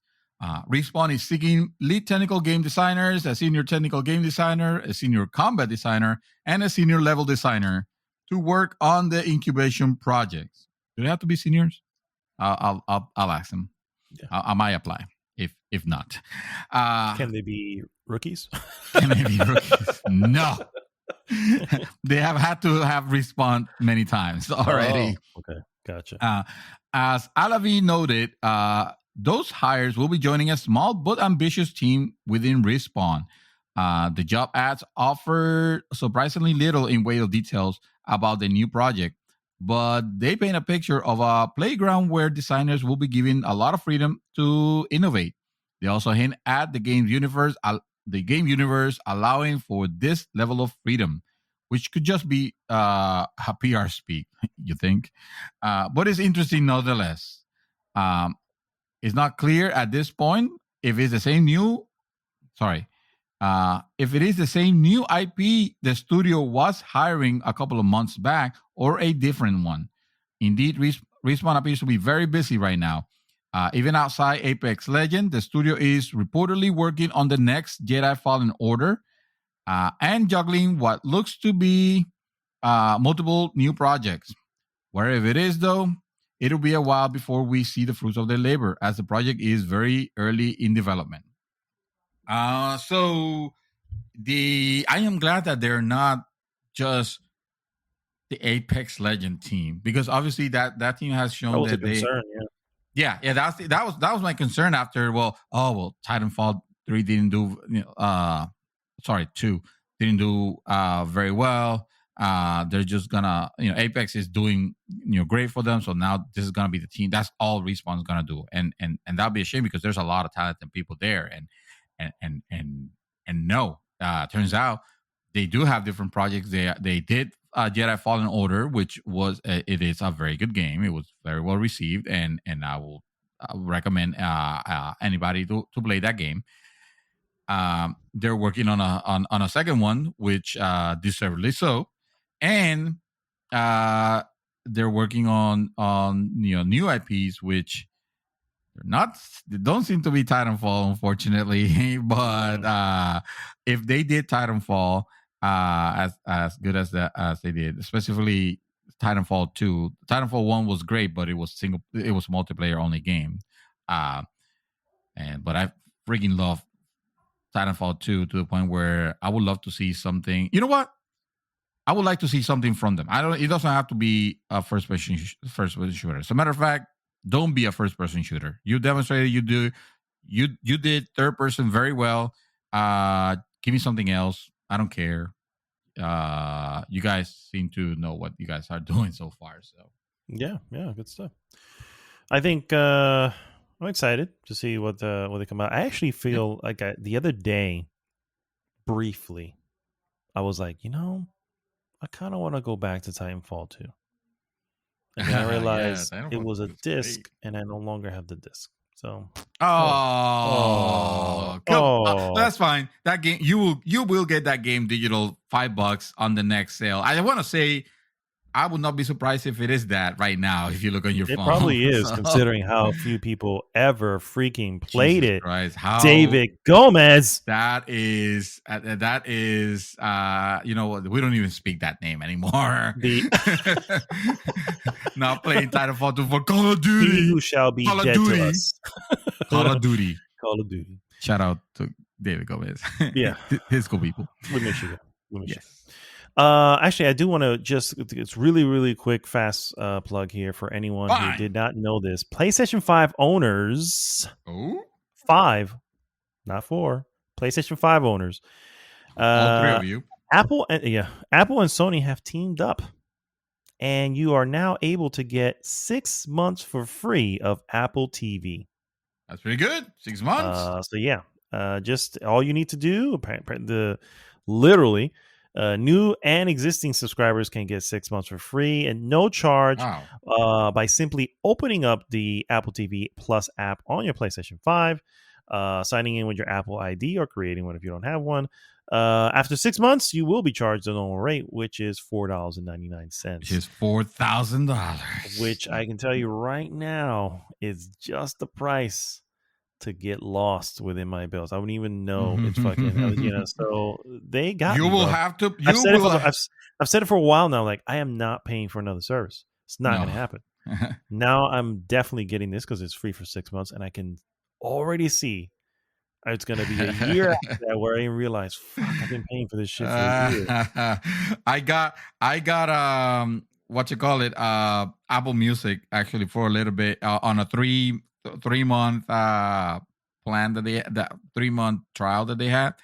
And exactly as he said, I forgot that I had it. Luckily, I just realized the first time that they billed me, because I'm constantly checking my bills. So at least I was able to cancel it, but not without them having charged me at least 1 month.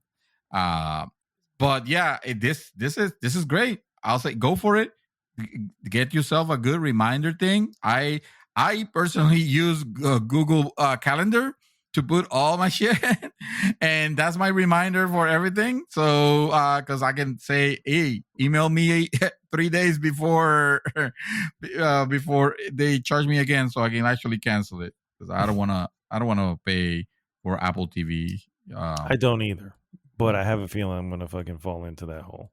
Yeah, I haven't jumped on it myself because I don't know, what the offering might be that will be I feel like the exclusive stuff on Apple TV, it's like none of that is calling me. So I don't want to pay for something I don't want to add something that I'm just not gonna take advantage of. But that's still an awesome deal. That's still an awesome thing, and I mean, why not? For those who like discovering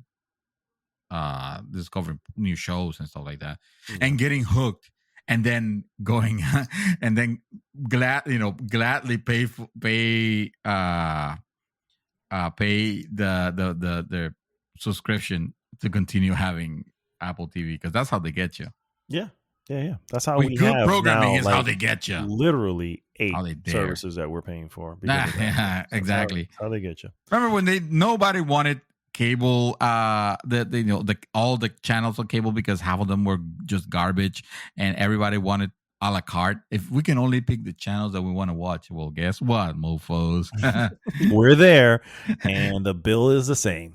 We told you to be careful what you wish for, but you didn't listen. So there you go. There you go. Yeah. There you go. All right, guys. Stay tuned. We're going to be right back with our hot topic. Hot topics.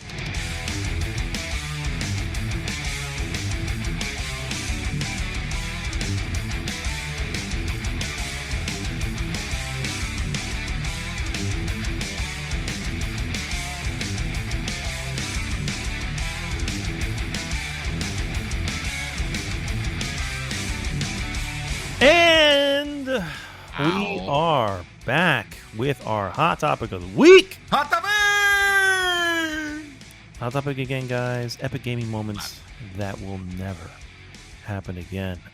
So we're going to do a little bit of a sort of a round robin, even though there's two of us. So maybe not round robin, just, I don't know, back and forth volley. Who knows? But the point is, we're going to kind of go over. Volley. I like that. Yeah, like back and forth volley. Okay. There we go. All right. I'm ready now. So we're definitely going to bring up. Now, I think I need to say this right off the back.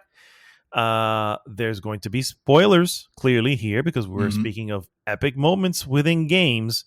Yes. So both Dream Twister and myself have come to terms with the fact that we're probably going to hear stuff we probably don't want to hear. However, we're doing this for you because we love you all. And that's just how that works. However, if you don't feel that love because you don't want to be spoiled, please move along because we're going to really we're going to talk deep about certain things here. You just listen to the 3/4 of the podcast and now we're telling you to nope.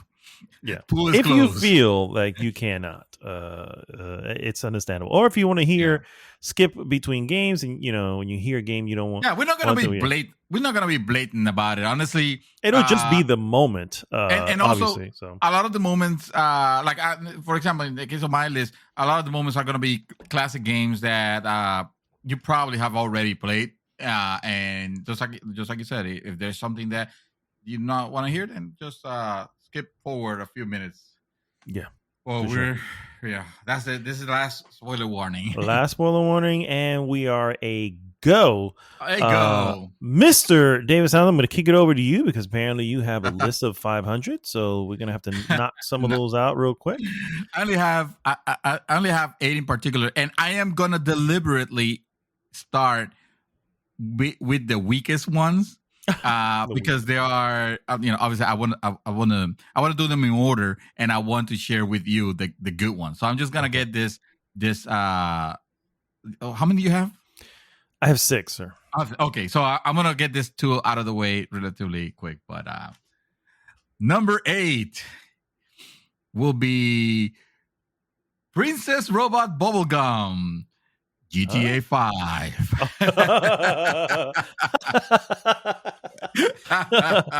I'm like, Princess Robot Bubblegum? What the hell are we talking about?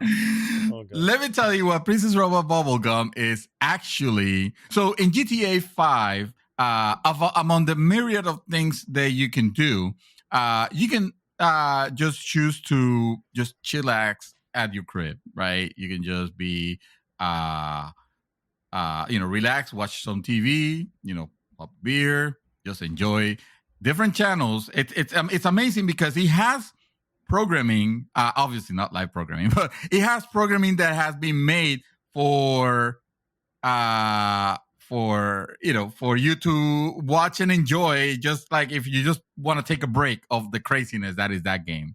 And I love this game for that, for the attention of detail that it pays on all these little things. So Princess Robot Bubblegum, particularly, it is a parody of anime, specifically of Sailor Moon, which is hilarious. It is so crazy, so stupid, and the way that it definitely makes fun of the the sexuality on a lot of this anime, which is kind of like it's like fucking obvious, it makes fun of the obvious tropes that it has, of the crazy costume montages that happen, like Sailor Moon in particular has one, like it's very like it's always funny because they show Sailor Moon as a show, it's for kids, and then you see that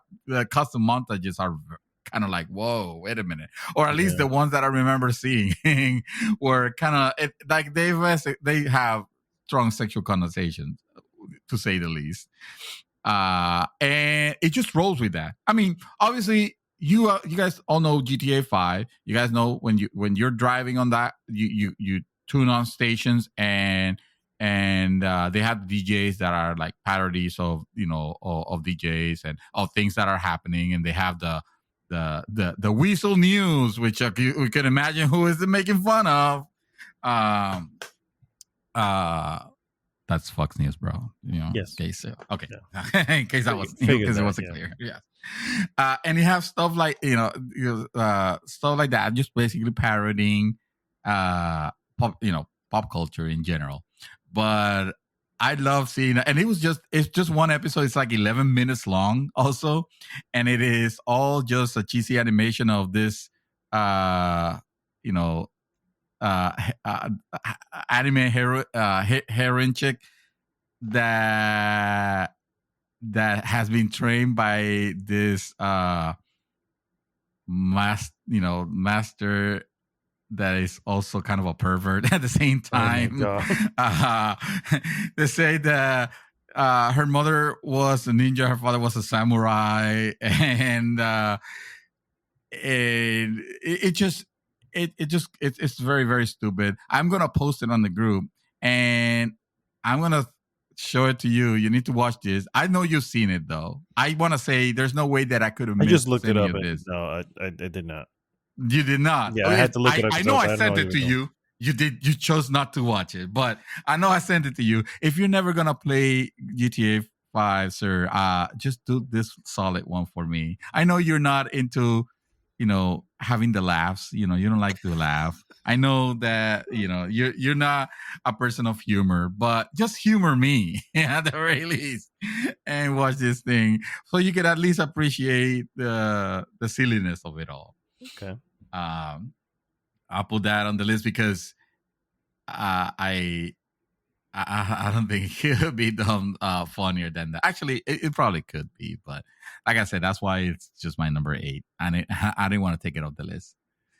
But number 7, it is actually, this one was a really cool moment, and it's a moment of revelation where I feel like it's such a good type of revelation that it would not hit again if they try to do it. And I know a couple of games that I have actually tried to do something similar. And the game I'm referring to is Knights of the Old Republic. And it is the reveal of Darth Revan. Darth Revan is a very known figure of the Old Republic lore of Star Wars. The one that they're trying to bring down, and hopefully they will do justice, though I don't expect them to. But Darth Revan, even in the in the books that they retcon, he was like a prominent figure. I mean, he did this. This was a malefic being that through some event that I honestly can't recall, lost his memory. I mean, he was a Darth. He lost his memory. He was actually rescued by the Old Republic, or members of the Old Republic, and he just kept training as just like a normal warrior of the Old Republic. Meaning doing the good deeds and all that it takes. It was like, it's almost like he was a powerful Jedi, and he didn't know that he was all this time. Anyway, when you're playing the game, you make your character, and you are basically on a mission to go against these two Dark Lords. One of them is Darth Malak, and the other one is Darth Revan. And at the very end of the game, what happens is that, again, throughout events that I'm not gonna remember because I played this game a really long time, but you actually find out that you, the player, were actually Darth Revan. You were playing as Darth Revan all along. You just didn't know that you were that you were him. And however you created this character, however gender you gave it or whatnot, the character itself was very. It was very like those aspects were not known about this Darth character, so that it'll be easy to bring your creation, I guess, and make your Darth Revan your own. So at the end, discovering that you're actually the nemesis that you have, that you are thinking that you're going to face at the end of the game, was kind of like an incredible revelation once Malak lets you know. And once and obviously it shows the exposition and everything how you realize, like, holy shit, no wonder all these things were happening. And and that was BioWare at the height of their storytelling. Yeah. Mm-hmm. I loved. And I will argue, even though I already spoiled like the major thing, like the major reveal of it, like I would love to see more story more with this character. So in the game you have a choice suddenly. In the game, like you have your companions because it's a fucking BioWare game, so of course you gotta have your companion, to which you did loyalty missions for, of course, and one of them is like this beautiful Jedi. She was not a princess. She was a Jedi. I don't know. Anyway, the thing is that and she was very powerful, and then you have your other companions. Like you have a female Twi'lek that had a what race is Chewbacca again? A Wookiee. Thank you. Star Wars is eluding me.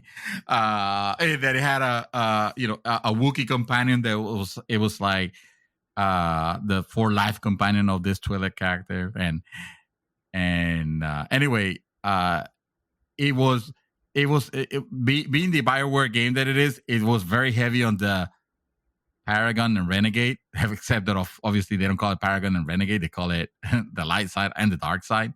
The Paragon and Renegade is actually from the dark and light side of these games that you used to have, these games used to have. So so they have, and it was the same. It was the same as in Mass Effect, bro. It was just exactly the same. You were making choices. The choices that you made determine your alignment. Mm-hmm. So anyway, but I feel like that was like the ultimate choice. Again, you could be goody and then decide to like fuck it up at the very end. And now that I discovered that I'm Darth Revan, I'm gonna fucking act like a Darth. Fuck this shit. I could be you mean to tell me that I could be as evil as I've always wanted to be on this Star Wars games? Hell yeah, I am. So I fulfill my fantasy of being a total Dark Lord of the Sith. Not only that, but because of the character that I was, and because of the deeds that I had done for this Wookiee, when I was Darth Revan, he was compelled by choice to follow me, even when that choice was literally grab this thing and kill your friend Twi'lek. And that's exactly what he did. He wasn't happy at the fact that he had to do it, but it was the death that he had to me. And this Twi'lek chick was annoying anyway, so I got rid of her. I corrupted the legendary Jedi lady. I forgot what her name was. And together we ruled the galaxy. It was so good. And the ending, you know how usually they tend to do throwaway endings for the quote unquote evil ending, or the bad ending. They just do a throwaway one because they want you to have the canon ending is the good ending. It's like, no. BioWare did fair on this one and gave us an awesome evil ending. Nice. It was one That's that a rare thing. It was a very rare thing. Again, Star Wars was not owned by Disney, so there was none of those restrictions now. Man, it was just it was just a great feel. Not just the reveal, but the actions. The fact that I could actually become a Dark Lord of the Sith and like fuck shit up, and believe me, it fucked shit up for it. Like, it was the end. At that point, it was literally the end of the Old Republic. That's awesome. That is awesome. That game, if there's a game that needed to have a remake, it's fucking Knights of the Old Republic, bro. Yeah, you'll have to play it. At that point, it would not be an option like, oh man, you should play GTA. No, at that option, it's like, oh no, you're playing this, you're finishing this, or that's it for us. I'm cutting you off. You are playing this. Damn. I'm cutting you because you're not playing this. It's an actual defiance. It's a defiance of our friendship. Wow. If you don't play this game. Wow. Because I was hoping that BioWare does not deliver on this remake. What? You wouldn't play it? I think you would like it. I think you'll be if they were to offer. I remember playing BioWare. That game is excellent. That game is phenomenal. It was a weird combat thing, so I don't know if they have that same weird combat thing. No. Yeah, you're right. That was great for its time, but they can't bring that shit back. I'm talking about do a whole remake. Full remake. The ground up. Okay. Yes, yeah. Change that combat system with something more actiony, Mass Effected if you need to, with the lightsabers or something. That'd be cool. That's also a cool thing. Color lightsabers before color lightsabers were allowed. So, what do you mean before color lightsabers were allowed? Yeah, I can make a yellow lightsaber of different colors, and I feel like around that time you only had your choice of blue, green, or red. Yeah. I remember Jedi Knight on PC, believe it or not. I remember playing that. Oh, wow. I think they had yellow lightsabers at one point in there. But Sure anyway, did. Is it my go? Yes, sir. I think we have catch up. So number 6. Number 6. Okay, gotcha. Number 6. All right. So I'm going to go ahead and start with this since it's kind of already been part of the day's topic.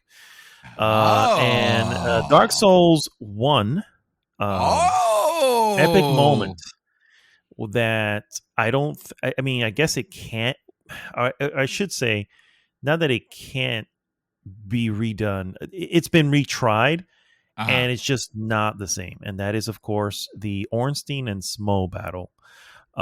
This is one of the most challenging fights, if not the most challenging fight in the first Dark Souls.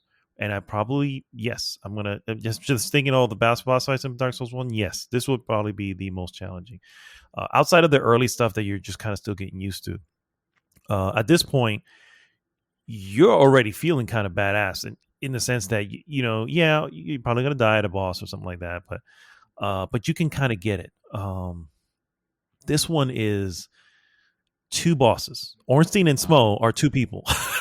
So, and they both have completely different movesets. Ornstein is he's a knight that has a huge spear and uses electricity. And Smough is this huge, fat knight that has this massive great hammer. And it's not back to back. I remember this fight, or I remember seeing it or hearing about it. Yeah. There's 2 motherfucking dudes, and they're really fast, right? And Smough's not fast. One of them is. Ornstein is. But the challenge here, of course, is keeping them in front of you. because you never want to not lose sight of one of them, because they're constantly coming at you. And if you lose sight of one of them, chances are you're about to get hit by whoever that is. How did you beat that, dude? It was an epic win. Eventually, eventually, 3 years later. That's honestly the something that you just kind of figure out. It's like, okay, first I know I need to keep them in front of me. You know what I mean? Because that right there was the first 10 deaths where, okay, I see my mistake here. I'm not keeping them in front of me. So the area that you're at, you're in this big hall of a castle, and there's pillars. And keeping pillars between you and them also helps. The problem is, of course, Smough with his great hammer can knock these pillars down. So it's only, it only works for so many times. But it is a moment where you're just like, fuck, this may be that wall that I'm not going to be able to get past. This is it.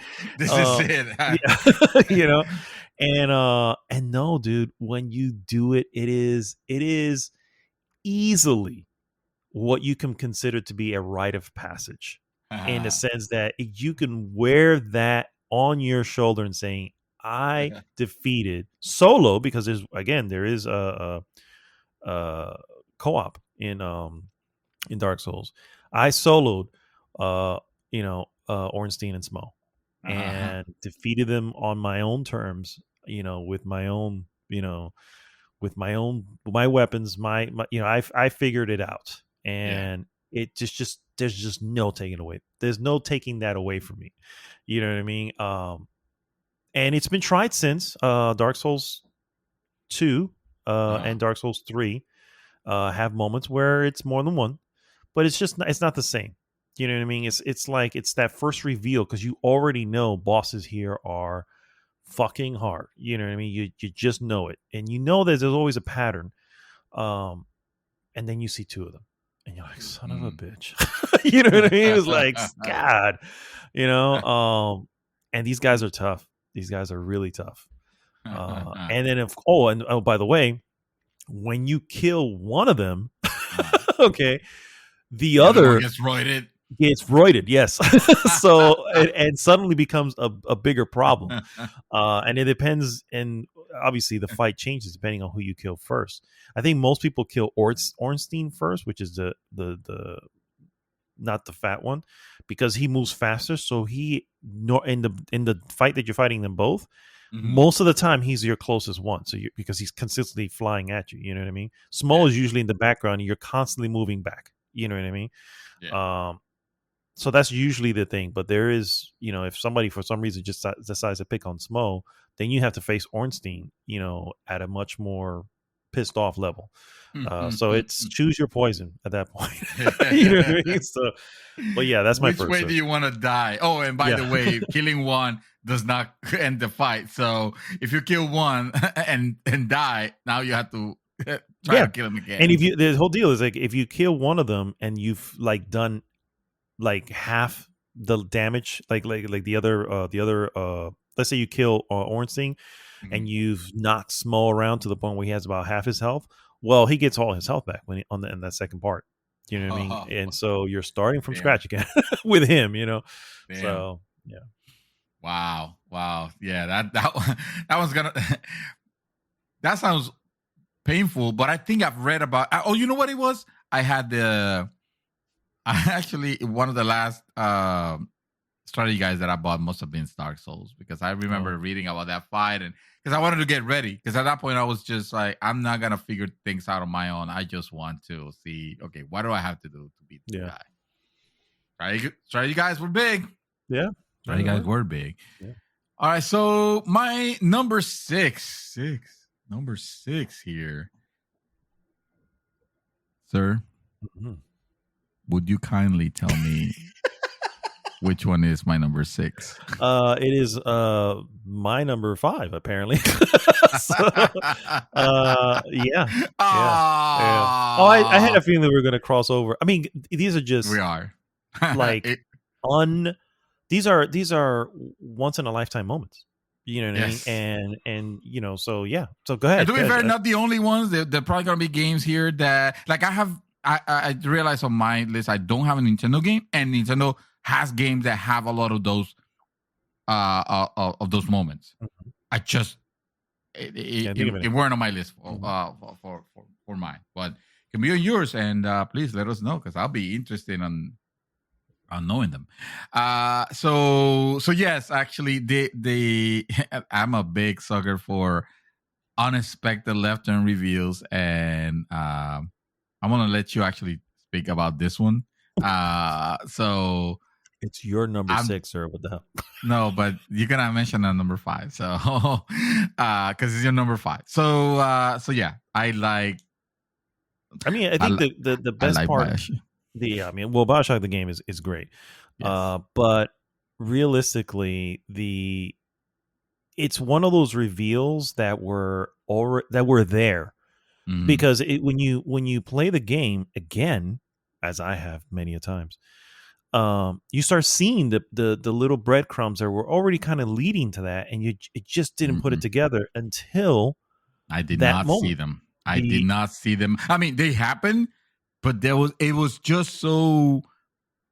so hidden that there was no way that I would have realized it until no, not the first time. You don't see it.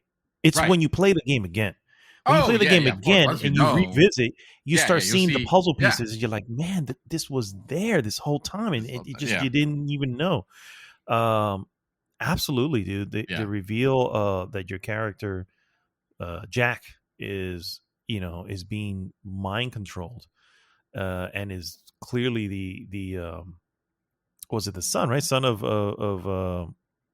Andrew Ryan, right? It was the child.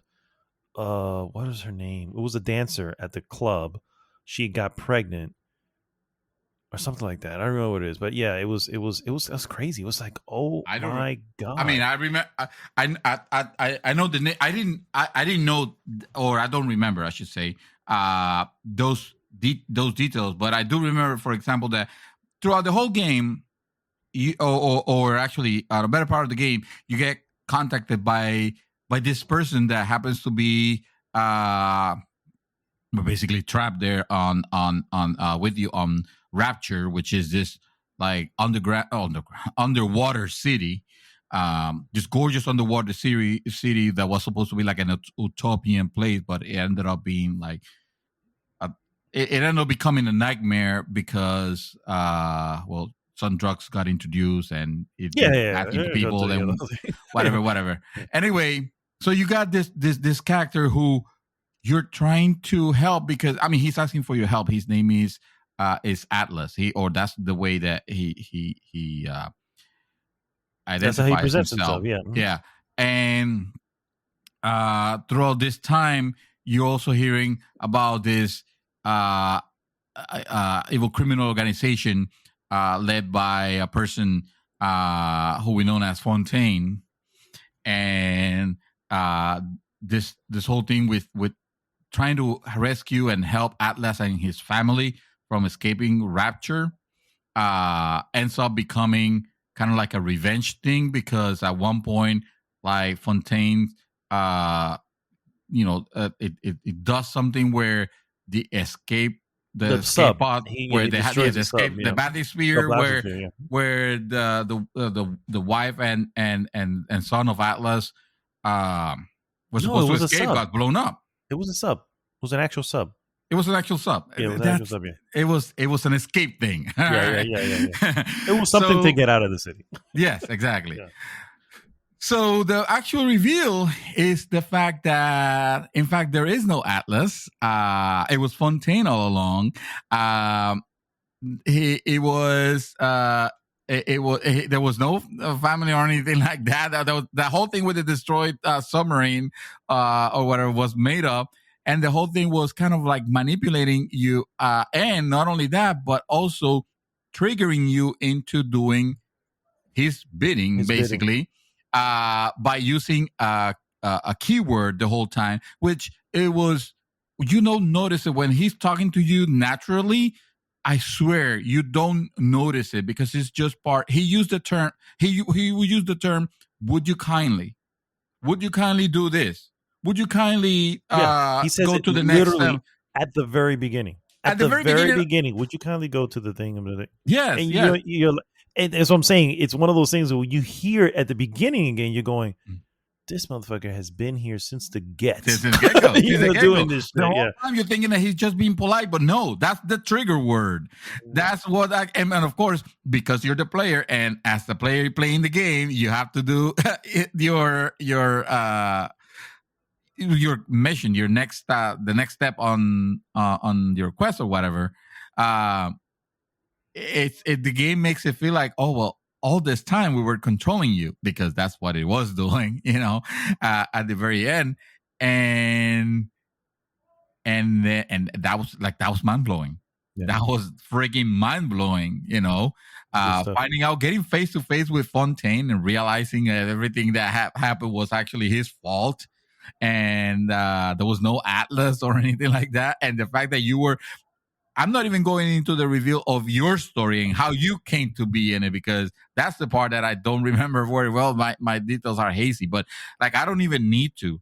Just knowing that Fountain is the Atlas was Fontaine was enough to be. It was, and it's one of those things again where if they were to try to, especially BioShock, at that point, BioShock became that. Oh, can they redo that? And no they can't. Yeah. You can't. Yeah. They did something special with. Twice.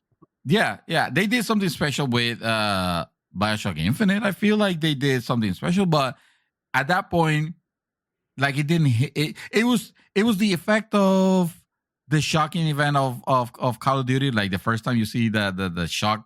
The shocking event, and then you see another one that tries to do the same thing on the second one, and by the third Call of Duty, you kind of expect it to happen already. Yep.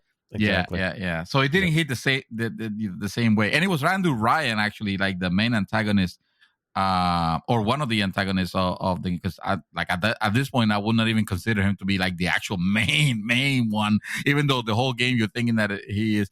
Andrew Ryan is the person responsible for actually building the city and all that. Yeah. The way that he talks to you and the way that he demonstrates the fact that you have been manipulating all along. The fact that you were always a slave. Yeah. God, he's been telling you this since the beginning. Yeah. And that's what I'm saying. The information was always there. You just didn't know it was referring to that. And then that one revelation changes the entire game. It just it retroactively changes everything you've done up to that point. Yes. And so it's top. That's one of the top. Yeah. It's top. I guess I might throw my next one. This one's only epic to me because I remember playing. I remember literally loading this chapter just to play it again, many a times. The Uncharted series has probably some of the best, epic moments. Some of them feel forced. Some of them are really amazing. Other ones, by the time you get to Uncharted 4, I think we can just expect a lot of these things. Yeah. But Uncharted 2, the entire train sequence has yet to be redone. It's one of my favorite gaming levels, and I don't even know how they did it. I personally feel the fact is so hard to make that particular level is the reason why no one has tried to do it again. You know what I mean? Because it's just too cool. And by the way, it's capped off with a fight with a helicopter. You know what I mean? It's at the very end, you're hiding through that. Oh, and by the way, the train gets blown up, and now the whole train thing, dude. It was just, and the funny thing is, the game starts with you already hanging on the train, right? If you remember the very beginning of it. So the moment you climb onto this train, you already know, bad things are going to happen. Yeah. And the entire time I'm just amazed at how much fun I'm having and how amazing you turn the camera in any direction. And this looks, you're literally rolling through the world, and I was like, how did they create this? You know what I'm saying? That was the question I kept asking, all the time. Those are wizards. Those AR wizards, Naughty Dog wizards. Yeah. So yeah, it's more of an epic area, but I've literally play like I said, after whatever, I just reload that chapter just so I can jump onto the train sequence again. And it's just so much fun. That's good. That's a good one, actually. I do remember that train scene. And yeah, I love the fact I also like things where like the game starts and it starts you and you're in a precarious position and situation, and then goes back and then it shows you actually how you got to that point. Got there, yeah. Yeah. And it's a long journey. That is a great one. It's a long journey to get back to that part. At that point, when you see the train is when you remember, oh shit, that's right, we started on the because it's been so long at that point. Yeah. That's a good one, man. That's a good one. All right, well, you did a very good one, so I'm gonna take this one away from you also, I bet. Oh God. Did you know that Shepard dies in the intro of Mass Effect 2, bro? I do know, but it's not on my list. Okay. Oh, really? Yeah, it's not on my list. I don't know what's going on with your list, because this should definitely be on everybody's list as an epic gaming moment. This thing was crazy. Mass Effect 2 is a great game. Shout out to Mass Effect 2. Mass Effect 2 is awesome. But one of the things that makes it so awesome, and again, I feel that this is the good days of BioWare. It starts hot, like the game starts already blazing hot. On a situation that looks very bad for you. I mean, you're playing as you spend 30 to 45 minutes probably creating your character in the character creator. Because of course, or you imported your character from Mass Effect 1 and you're like, oh man, it's so good to play with a familiar face. I loved it. This is the hero of the Citadel. Yes, I'm gonna play no. The entire Normandy gets blown up, and Shepard. You see Shepard. The last thing you see about him is him floating in space. Obviously, there's no way that he survived that. Oh, he's not only floating in space, but he's heading toward the nearby planet, which at some point is going to pick him up in his atmosphere and just burn him. Burn him. Yeah, exactly. Yes, that's right. And then complete silence, and then title card. Oh my God, that lift! You see that intro for the first time, especially not expecting anything. You see that intro, it leaves you cold. Like, what the fuck happened? Like, did Hideo Kojima write this? Like this is insane. I'm gonna play am I gonna play a Strider now? Like, what the hell's gonna happen?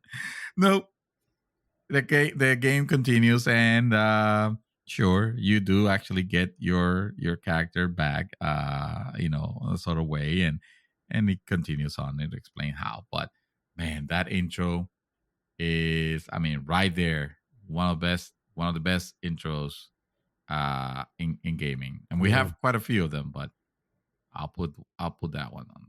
Yeah, for sure. My next one here is a little bit of an oddball, but I remember playing this on the PlayStation 2, and it was, first off, the game itself felt like there's no way this is running on a PlayStation 2.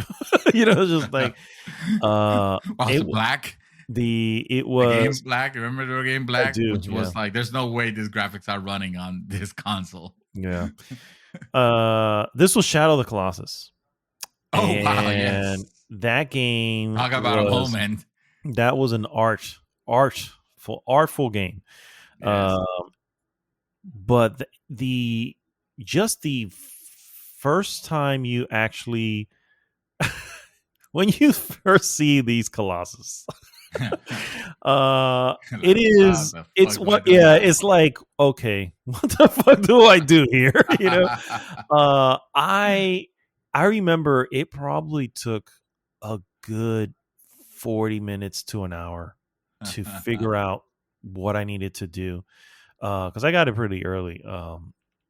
and it was like, man, I mean, at some point you realize, okay, I know what I need to do, but now I don't know how to do it. He's that fucking big. How do I not get killed by trying to get on him, you know? And it just looks so, it was beautiful.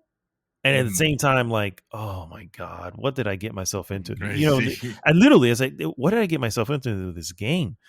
Yeah, that, you know, and there are many of those moments. The first time I see that big one that flies in the sky, and I'm like, oh, what the fuck do I do? You know, it's like, I can't fly unless there's a flying mechanic that has not been introduced yet, but you're up to like Colossus 7 or some shit. You know, it's like, oh man, it is just there's majestic thing about them, and at the same time it's like, you're left in awe. Again, I keep thinking, it was like, this was a PlayStation 2 game. Yes, I did recently play the PlayStation 4 remake, which is absolutely gorgeous as well. But just to really sit back and think that this ran on a PlayStation 2, and it's just like, I don't know how the fuck they made this work, but man, they made it work. They made it work. Yeah. So that's my, I don't even know what number we're up to, but that's my next one. I think I'm gonna go to my number to my number 4, unless you skip your 5. I did not. Yeah, like I said, I'm not going in any specific order. I didn't have them in any order. I wish you did, because I'm interested in knowing like what would have been like your best. I am kind of saving I'm probably saving the best here, but go okay. ahead. Yeah. All right. So so I only have 2 left for the record. So. Oh shit. Okay, then I have 4. All right. So one of the unique gaming experiences that will never happen again. And I know for a fact you don't have this one on your list, sir.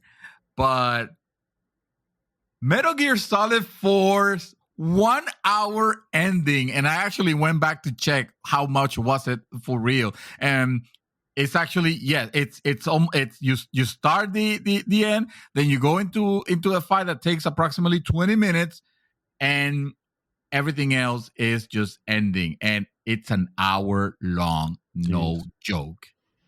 It's an hour long where I feel like you always. I'm always happy to see payoff at the end of the day, but this thing is ridiculous, bro. This thing goes into like there's a reunion with Raiden and his family and his kid, which I didn't even remember him having a kid. Apparently, but like he gets, he gets reunited with his wife. He shows, you remember Johnny? Remember Johnny? He was a character that was always shitting his pants on all the Metal Gear Solid. Yeah. Mm-hmm. So, so that was always a joke about him. So in this one, they actually kind of like made him a character on it. And he ends up marrying Meryl of all things. So there's a whole scene with, Meryl and Johnny getting married. Wow. There was the whole thing with the destruction of the Patriots. And if you think Old Snake, remember they call it Old Snake. If you think Old Snake was old already, fucking Big Boss makes an appearance on it also. And if that wasn't old enough for you, fucking Major Zero. Remember Major Zero? Allow me to remind you, he was your commander in Snake Eater. Oh, okay, yeah. Fucking Major Zero, your commanding officer in Snake Eater, he's one of the founding members of the Patriots. And he's appearing. He's literally a living corpse on a wheelchair. I mean, he doesn't even speak. He has like respirators on it on this wheelchair. You're in a park. Big Boss like a cemetery. Cemetery, yeah. A cemetery. Big Boss appears to you in it, and suddenly you find out that he has been wheeling Major Zero all along. the entire thing, bro. It's and the exposition, because of course this is where they need to tie things up. Yeah, this is they tied everything. If you complain that Metal Gear Solid 5 didn't have time to wrap things up, play Metal Gear Solid 4. You will get a wrap up, bro. You will get a Wikipedia level of explanation, of exposition. Wow. And again, it's at the end, so it doesn't matter to you. But this whole thing, you're holding the control because you're thinking like, this is Kojima. Something weird is going to happen at some point, or at the very least, he's going to allow me to move the camera or something. But no, bro, the whole thing plays like a freaking lucid dream. I'm telling you. That's insane. The ending of Metal Gear Solid 4 is as epic of an ending as you will ever get. It has never been repeated. And I don't think any company has tried. The balls. I don't remember an hour-long ending. What other game that wrapped things up like this? It's not the hour-long ending that you flip the controller down, just let things happen. But it was definitely an ending that took a little longer, and that was another Kojima joint. His most recent Death Stranding. Death Stranding. Yeah, Death Stranding had a long ending. But not like this. I mean, never like this. I mean, we're comparing. That's hilarious. We're comparing apples and planets. So yeah, I might as well, just to catch up, if you don't mind, because I don't want to leave you hanging with nothing. Just throwing my number 3, because it's also another one that I know you don't have on the list. Okay. And I'm not gonna spend too much time on it. Because I've talked about this many times, and I have giggled about many times, and that is the Nier Automata ending. The credits. It was, and I'm being totally honest. I'm being totally 100% honest. I'm not trying to make a joke of the fact that you walked out of it to get yourself a sandwich. I'm not referring to that. Honest to God, I think is one of the best moments in gaming, in the sense that it gave me like everything. It gave me happiness. It gave me the feels. It gave me hope for humanity. It was so good on a very simple gameplay element that was kind of like not an afterthought, but it was actually run during the credits. So it was not necessarily part of the game. So it's like, you can say then, I didn't experience it because it was the credit. And what do you do normally in credits before Marvel happened is you stand up and you're done, you know? But it just gives you, so during the credits, you have the opportunity to control one of the hacky things Chips? that you kind of like a hacky chip thing that you were, whenever you were hacking with the character of S9, it will transform into like this, like almost like a bullet hell shooter thingy. That's the way you hack things. It will become a shooter. But now suddenly you're playing that shoot 'em up aspect of it with the letters of the credit. Not a big deal, you know. It's kind of cute, but not a whole thing. What this whole thing is happening. The most beautiful song is playing in the background, and as you, like in my case, as the crescendo of this song it's playing and repeating, and I was getting stuck in this area, it asked me, how was it? It was like the game asked me like if I needed help, or if I want to help, something like that. And so I say yes, and suddenly like a bunch of little chips from other players that have played the game joined me, and you can see all of them have their gamer tags, and it's not like they're literally playing live there at the moment. But it's almost like their essence is, I don't know how to describe it, but it kind of it's obviously controlled by the CPU, and they're all attacking and they're all helping me. But suddenly it no longer becomes a challenge because everybody is destroying everything, helping me out clear this this credits. The credits are rolling as the music. I do remember that part of it. As the there are messages of like it's ship will every now and then will throw like a message that you were like, why the fuck would they say that? And then you realize what it is at the very end of it all.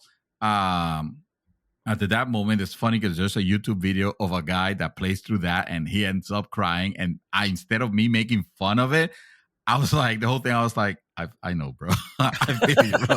I feel you, bro. I understand. I know it's kind of ridiculous, but it's just describing it with words will never give it justice. Mm-hmm. And also watching it on YouTube, you need to experience it. Yeah. Watching on YouTube is not going to do the thing. And I'm not saying it's going to do the same thing for everybody. Honestly, I'm not saying that, but it's still, you will still appreciate the fact that they were trying to deliver a message of hey, hang in there. You're not alone. You're not alone on this thing, because the whole game felt very isolated. At some point you were thinking that you were helping preserve humans. Turns out the humans have been extinct for like millennia.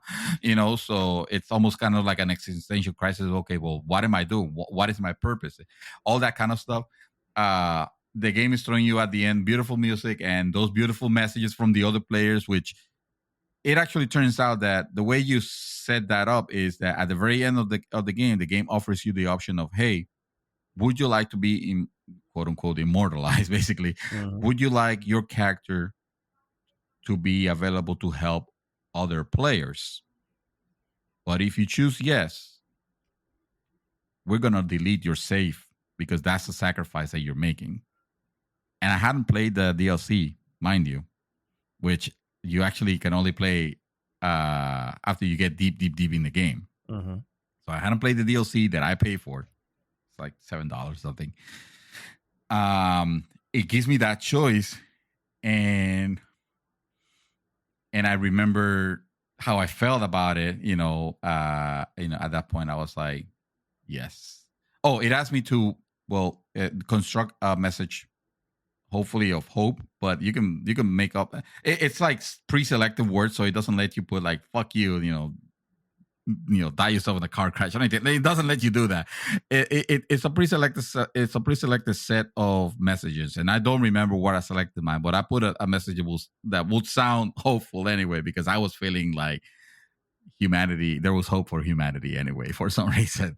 Nice. And it offered me that option. It's like, okay, well, we're gonna delete your save game. I say yes, and then it starts showing like all the menus, going back through the menus and to the save, and deleting my saves one by one. And this is irreversible. I'm thinking this is just for show. They're not really deleting my save game. Come on, no game does that. Nope, it actually does that completely.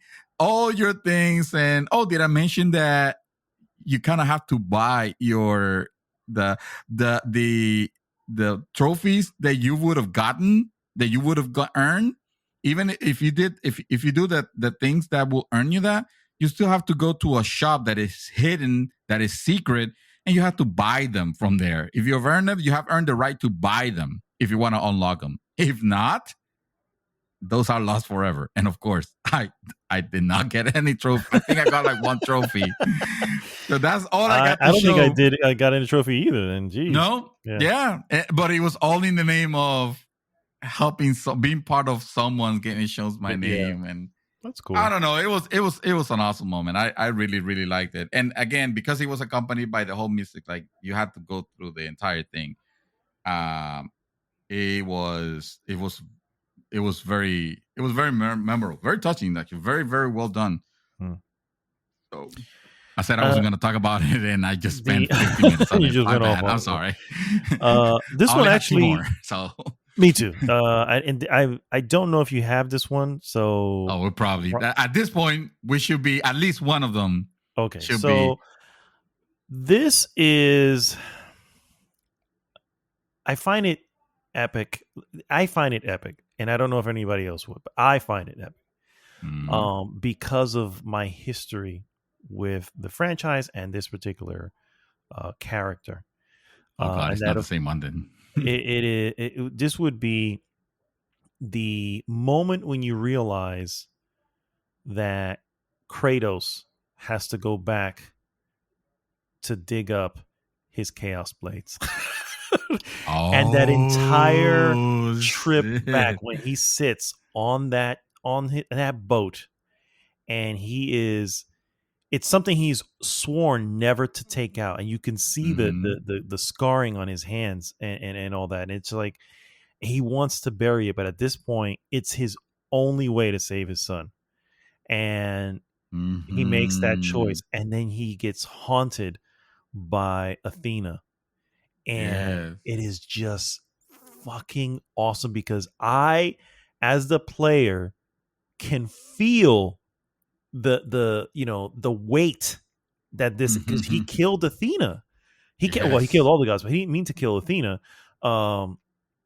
And it's just, dude, it's just one of the most epic moments. And I'm not even doing anything. I'm just sitting on a boat waiting to go back. You know what I mean?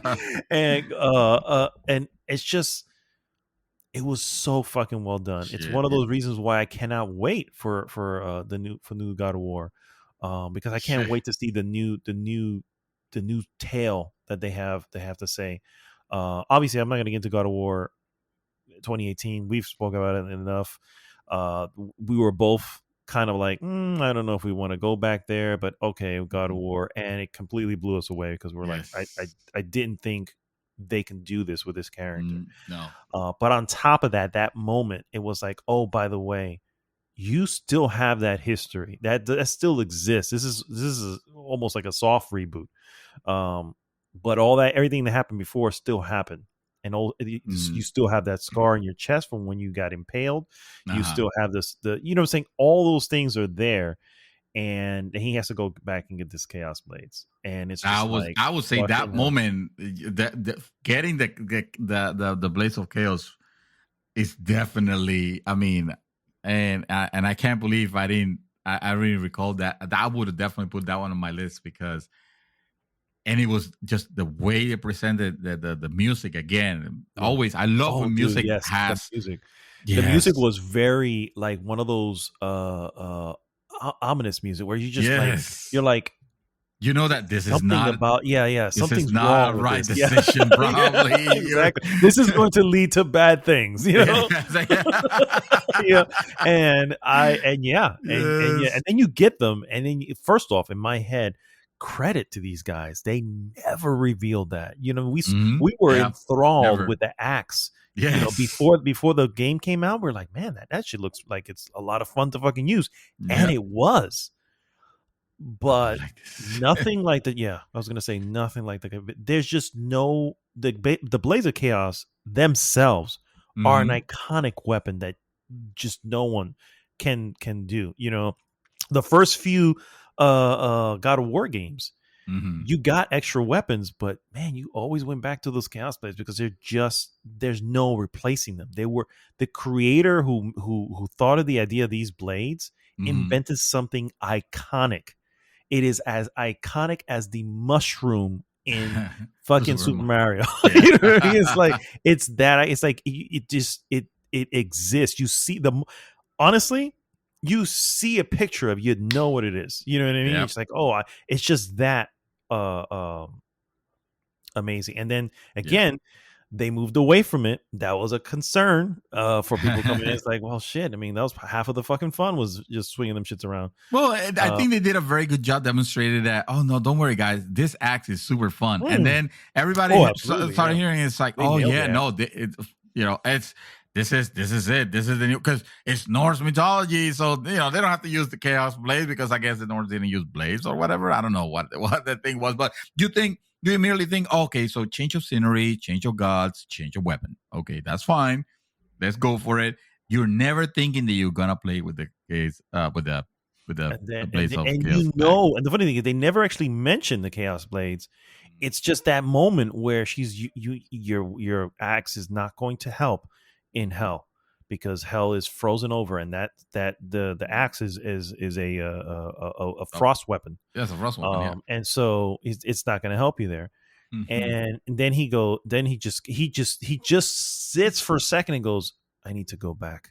I need to something along the lines like, I need to go back. I need to dig up my past or something. All this, like, oh my god! And at that moment, anyone who's played all the other ones, you go, fuck, he's gonna go. He has them. He has them. They're there. You know. I still did not get it. I mean, I was still thinking like, why am I going back? What is the meaning of it? What is it that it? Not until the reveal. That's when it was like, blew my mind, blew my ever loving mind and soul, man. Yes, just like it blew my ever loving mind and soul, because now that means that I know what the number one is, and I know that's the point. That's the one where I need to put my headset down. And second, the fact that this moment did not make it on your list, and I put it high up there, hoping that you were actually gonna bring it up before. Also because it very well deserves to be. And it probably is. It's just, again, I couldn't think of it. It's probably what it was. I just have one word for you. One name. Psycho Mantis. Oh, yeah. Yeah, that actually is pretty cool. That is really cool. And nobody that is very will be original able to do that again. Yeah. That Psycho Mantis, for those who don't know, welcome back to Earth. We should just assume you know. If you don't know, you don't know. You're really sorry. Okay. You know? Well, he's the character you have to battle in Metal Solid 2, which was Metal Gear Solid. Sorry, which was a PlayStation game. And this fucking character, the whole thing is that he has psychic powers and telekinesis, and he literally shows you. And when I say literal, I mean like in the real world, he breaks the fourth wall and he shows you that he actually has those powers, something that no game has done before and no game has done ever since. First of all, he controls he makes your controller vibrate with his mind. Oh, that's not good enough. Oh, the game has rumble. Big deal. What else? Okay, that's fine. That doesn't surprise you. The character tells you which games, which Konami games you have been playing. And that's the moment where you go like, how the fuck does he knows that? And of course, you're a kid and you're not thinking the technology behind it. But the fact that the technology was there to do that was immensely cool. All he's doing is reading off your memory card. But still, hearing him ask but you didn't know that. But you didn't know that. Yeah, exactly. Oh, you've been playing Castlevania. Well, I don't know if Castlevania was of Enders or something. Yeah, exactly. And you're like, the fuck do you know that? At that point, you're like, okay, this is the devil now, because there's no way this will happen in reality. Something along the lines, oh, so you're obviously a careless person. You haven't saved often at all. I'm like, okay. Yes. You're like, yes, I am. Actually, I guess. Oh my God. And then the craziest shit of them all, what to top it off, was the fact that you cannot touch him. When you were fighting him, you could not touch him because, of course, he is a mind reader. He was reading your mind. All this time, he's reading your mind, bro. He's reading what you're going to do, what control, what input you're going to press. So he knows ahead of time. He knows how to dodge it. There was no way to get him to lay a finger on him. So you go to your communicator and you try to communicate with your general. It's like, General, I can't touch him, and General started giving you hints of, so he must be. At one point, he's like literally like telling you like, oh, he must be reading your controller inputs, but the message is still not getting to you because again, you're a kid. No game has done this before. He hangs up. You continue to fight. You cannot touch him. You're frustrated. You go back to him until one point he just tells you, dude, just unplug the controller and plug it in port 2. Come on. Do I have to spell it out? Literally spelled out. Yeah. Yeah. I wonder how many actually figured that out. I wonder too. That. Yeah, I feel that'd like be a good question to ask on the group. It's like, did you figure this out on your own, or did you have to wait until Campbell literally told to tell you? Yeah, I waited. I can tell you, I waited. Or I didn't wait. I just I didn't get the hint. No, so I didn't get it yet because it's like, why would any game do that? And obviously, exactly. Yeah. So, that was like the furthest thing from your mind. But yeah, not only is that something that has been done since, it's almost impossible now, right? Because we don't plug controllers in. No, it's I guess unless it reads the frequency or whatever. But I feel like it's not. It wouldn't matter anyway. It wouldn't matter at that point. A cheap comparison, basically. Yeah. And this time it's like, well, he's reading your hard drive 1. Yeah. So he didn't say anything about reading port 2. So if you change your controller, it's amazing. Yeah. It was so well done, dude. I am shocked that this was not on your list, sir. This should have been somewhere there. I mean, again, it didn't come. We just got the Hot Topic yesterday, so I didn't have as much. Normally, I have more time to figure shit out, but so it didn't come to mind. But yes, I do agree. That's a great one. Hands down. Yeah. All right. So my last one. This is a more recent game. Yeah. Okay, here we go. And so honestly, I'm gonna keep it as, because there's so much to this game that you really should. I still need to experience, but okay. I mean, everyone, if you haven't, it is, first off, this is Last of Us 2. Okay. And the moment that I'm referring to is it's the first Last of Us presented you a character that was flawed. But it is what it is. You came to love this character. And then at the very end, you realize, oh, he's the fucking villain. He is the bad guy. Yeah. You know what I mean? Maybe, right? Because it's perspective. You know, I mean, he did doom the world. You know what I mean? But yes, he doomed the world. Yeah. His reasoning, yeah. It's a little bit of a selfish choice. Yeah, exactly. Yeah, selfish. And so in part 2, it looks like Naughty Dog upped their game on that. You know what I mean? Okay. Not only this time though, they presented you the villain, and man, you hated this fucking villain, Abby. Immediately. There is no fucking doubt that you're gonna hate this fucking person. Plain and simple. Wow. But then somewhere along the line, you're now controlling her. And it's not a short amount of time. And it is the most infuriating few moments, because you're like, no, you are in denial. You are in absolute denial. You're like, there is no way I'm going to fucking play this game with this person who I can't, And then the amazing thing happens. Wow. You start to understand. And I'll just leave it at that. I don't want to say anymore. But you start to understand. And at that point, I was like, Naughty Dog, you fucking bastards. I don't know how you did this. Geniuses. But you did it. And the reality is that's not always the case. I have heard many people go the entire thing with her and come out going, I don't care about her. I still don't care. You know what I mean? Mm-hmm. I did. I came to the point where I got it. I understood. I see why. And it was shocking to me. Yeah. And that may feel to you, sir, as a major bomb. But there is more to the game. And I won't say much more, but I say that was the most epic moment because I realize it's the most epic turning of the tables. That's essentially what they did.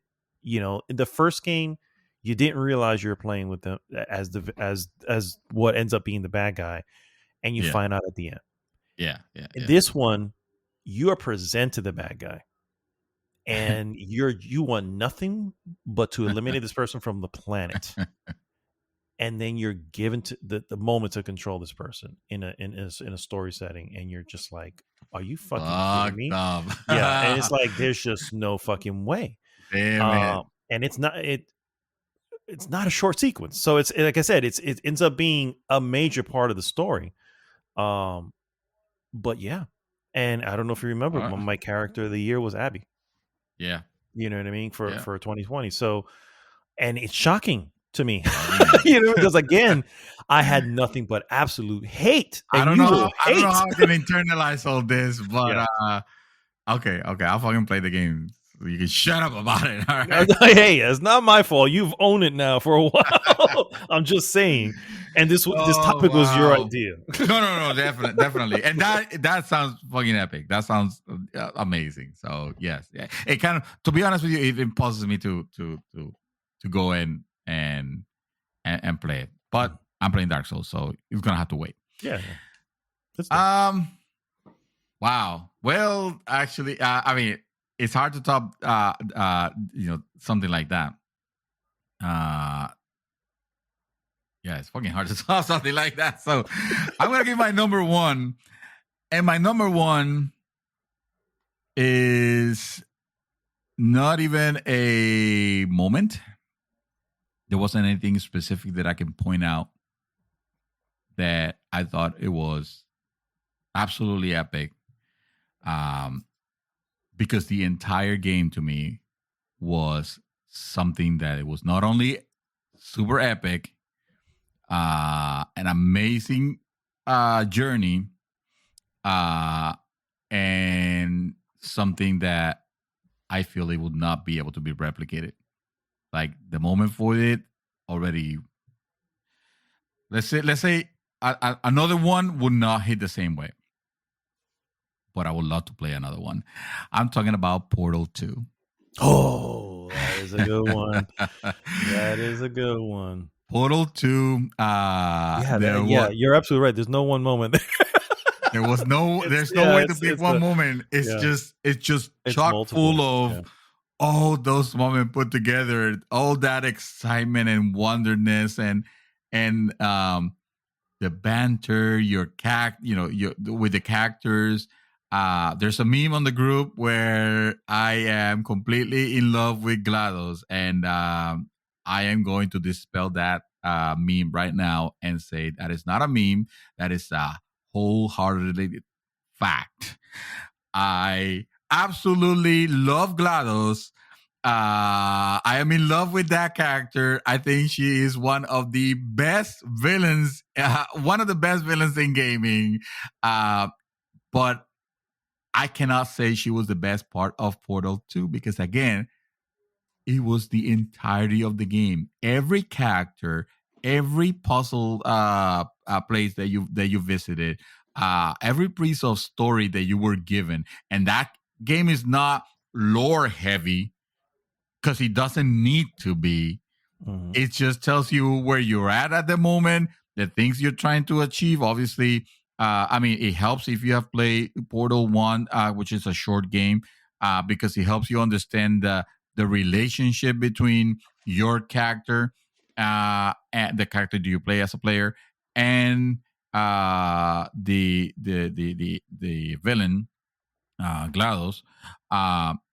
And the whole thing with Whitley, which I love that character so much. Great. Wheelie is great. He is so great that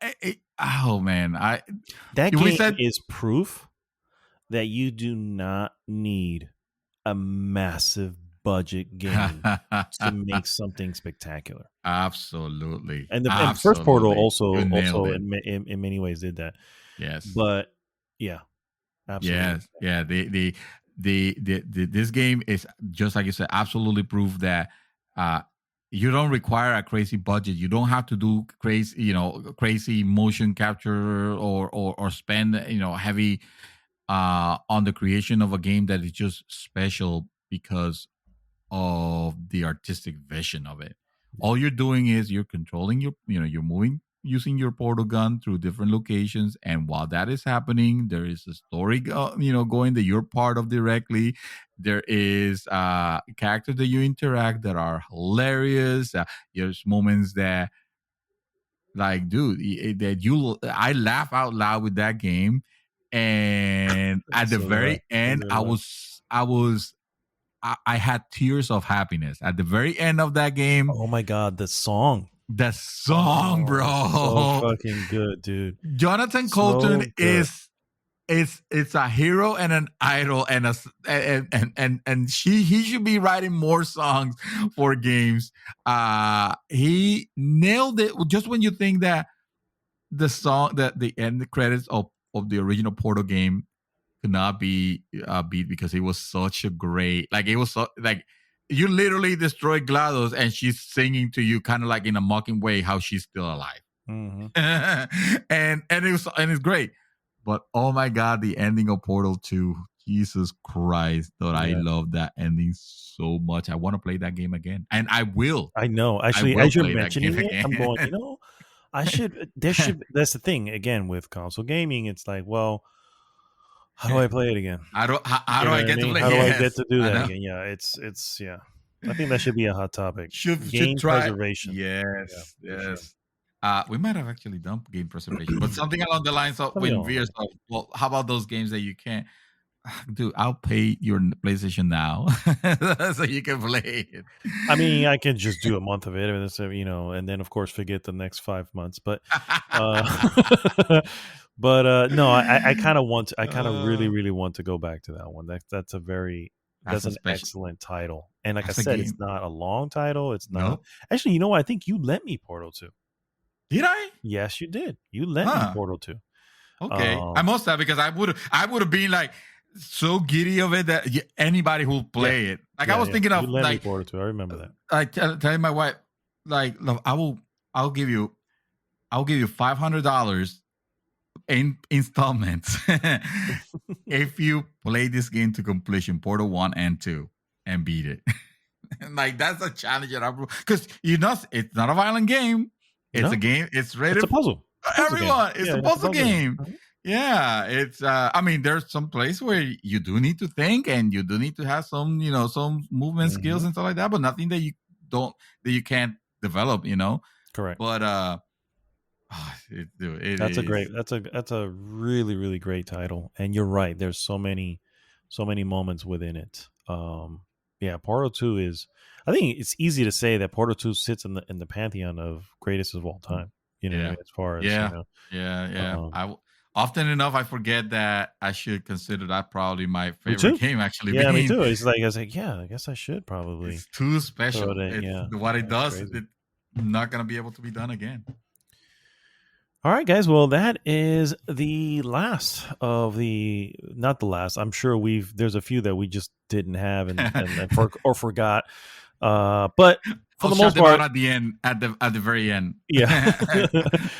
for the most part, we've gotten the majority of good stuff that we wanted to go over. And as you can tell, when you really, really think about it, some of these could have not been done again. I mentioned the train sequence in Uncharted 2. Oh, yes. No one's done it again. And again, I will argue, because every developer going, that's just going to be too hard to fucking figure out. You know what I mean? And others have tried again, and unfortunately, because it's already been done, it's just one of those things where, like, that's cool. That was the epicness of it. Discovering it the first time. Yeah, exactly. Well, thanks again for tuning in, guys. As always, please go to goodgame.rocks. Join the conversation there. And, of course, please like, subscribe, and share the podcast with everyone. This is Mad Dog signing off this week, saying, once again, the world is a better place with you in it. And I do mean that. Love you all. Mr. Dream Twister, take us home. Well, that was a beautiful way to end it, to end it, and I don't want to ruin it with mine, but I was just gonna give a shout out to a particular game that didn't make the list, but it was still a great experience, and it had very funny moments. But on this one, I feel like it's kind of expected at that point, and it's not something that you wouldn't have expected from the type of game that it is, which is South Park: The Stick of Truth. So did you play South Park: The Stick of Truth? The Stick of Truth is the first one, right? Yes. Yeah, not the superhero one. You played that. I didn't complete it. No, I didn't. Okay. Because I honestly, we had this conversation. You always forgot, but we had this conversation. I was just like, yeah, I'm not really into this. It's not, it's not your type. It's not your type of humor. I get it. Yeah. However, I still have to give a big love and big shout out because that game made me laugh more often, a lot of occasions, specifically when I try to put my name on my character and Karma asked me, so are you sure that you enter douchebag? Is that right? And then you're like, then it gives you yes or no, and you try to select no, and it doesn't let you. So you have to select yes. You're forcibly, you have no choice but to select yes. And then he's like, are you sure you want to keep the name douchebag? And again, it does the same thing when it doesn't let you do that. I didn't play the second one, but I remember a hilarious moment with the difficulty, setting the difficulty. Oh my God. It was like, wow. Oh my God. The difficulty. That was first off, I mean, now you have to say what it is. Basically by selecting a harder difficulty, your character gets darker skin. And so obviously selecting darker skin is like actually selects your difficulty. No, it was the other way around, wasn't it? I thought it was difficulty that you were selecting easy something in it. You have to. Yeah, it was. If you selected your character, if you make a black character, then your difficulty will be high because as the comment on So as is life at the moment, unfortunately. Yes. Which is not to say that it didn't happen before, when after I selected my name as douchebag, he proceeds to ask me, okay, so which class do you want to play? We got fighter, mage, thief, or Jew. Yeah. Like, wow. There are just lines that franchise just fucking dances on, basically. And it's just like, wow, amazing. It's very direct. The part where you're catching your mom. Oh, the sex moment. That's yes. With the ball sack. Yeah. I remember that. All right, that's where we got it. All right, guys. We'll see you next week. GG!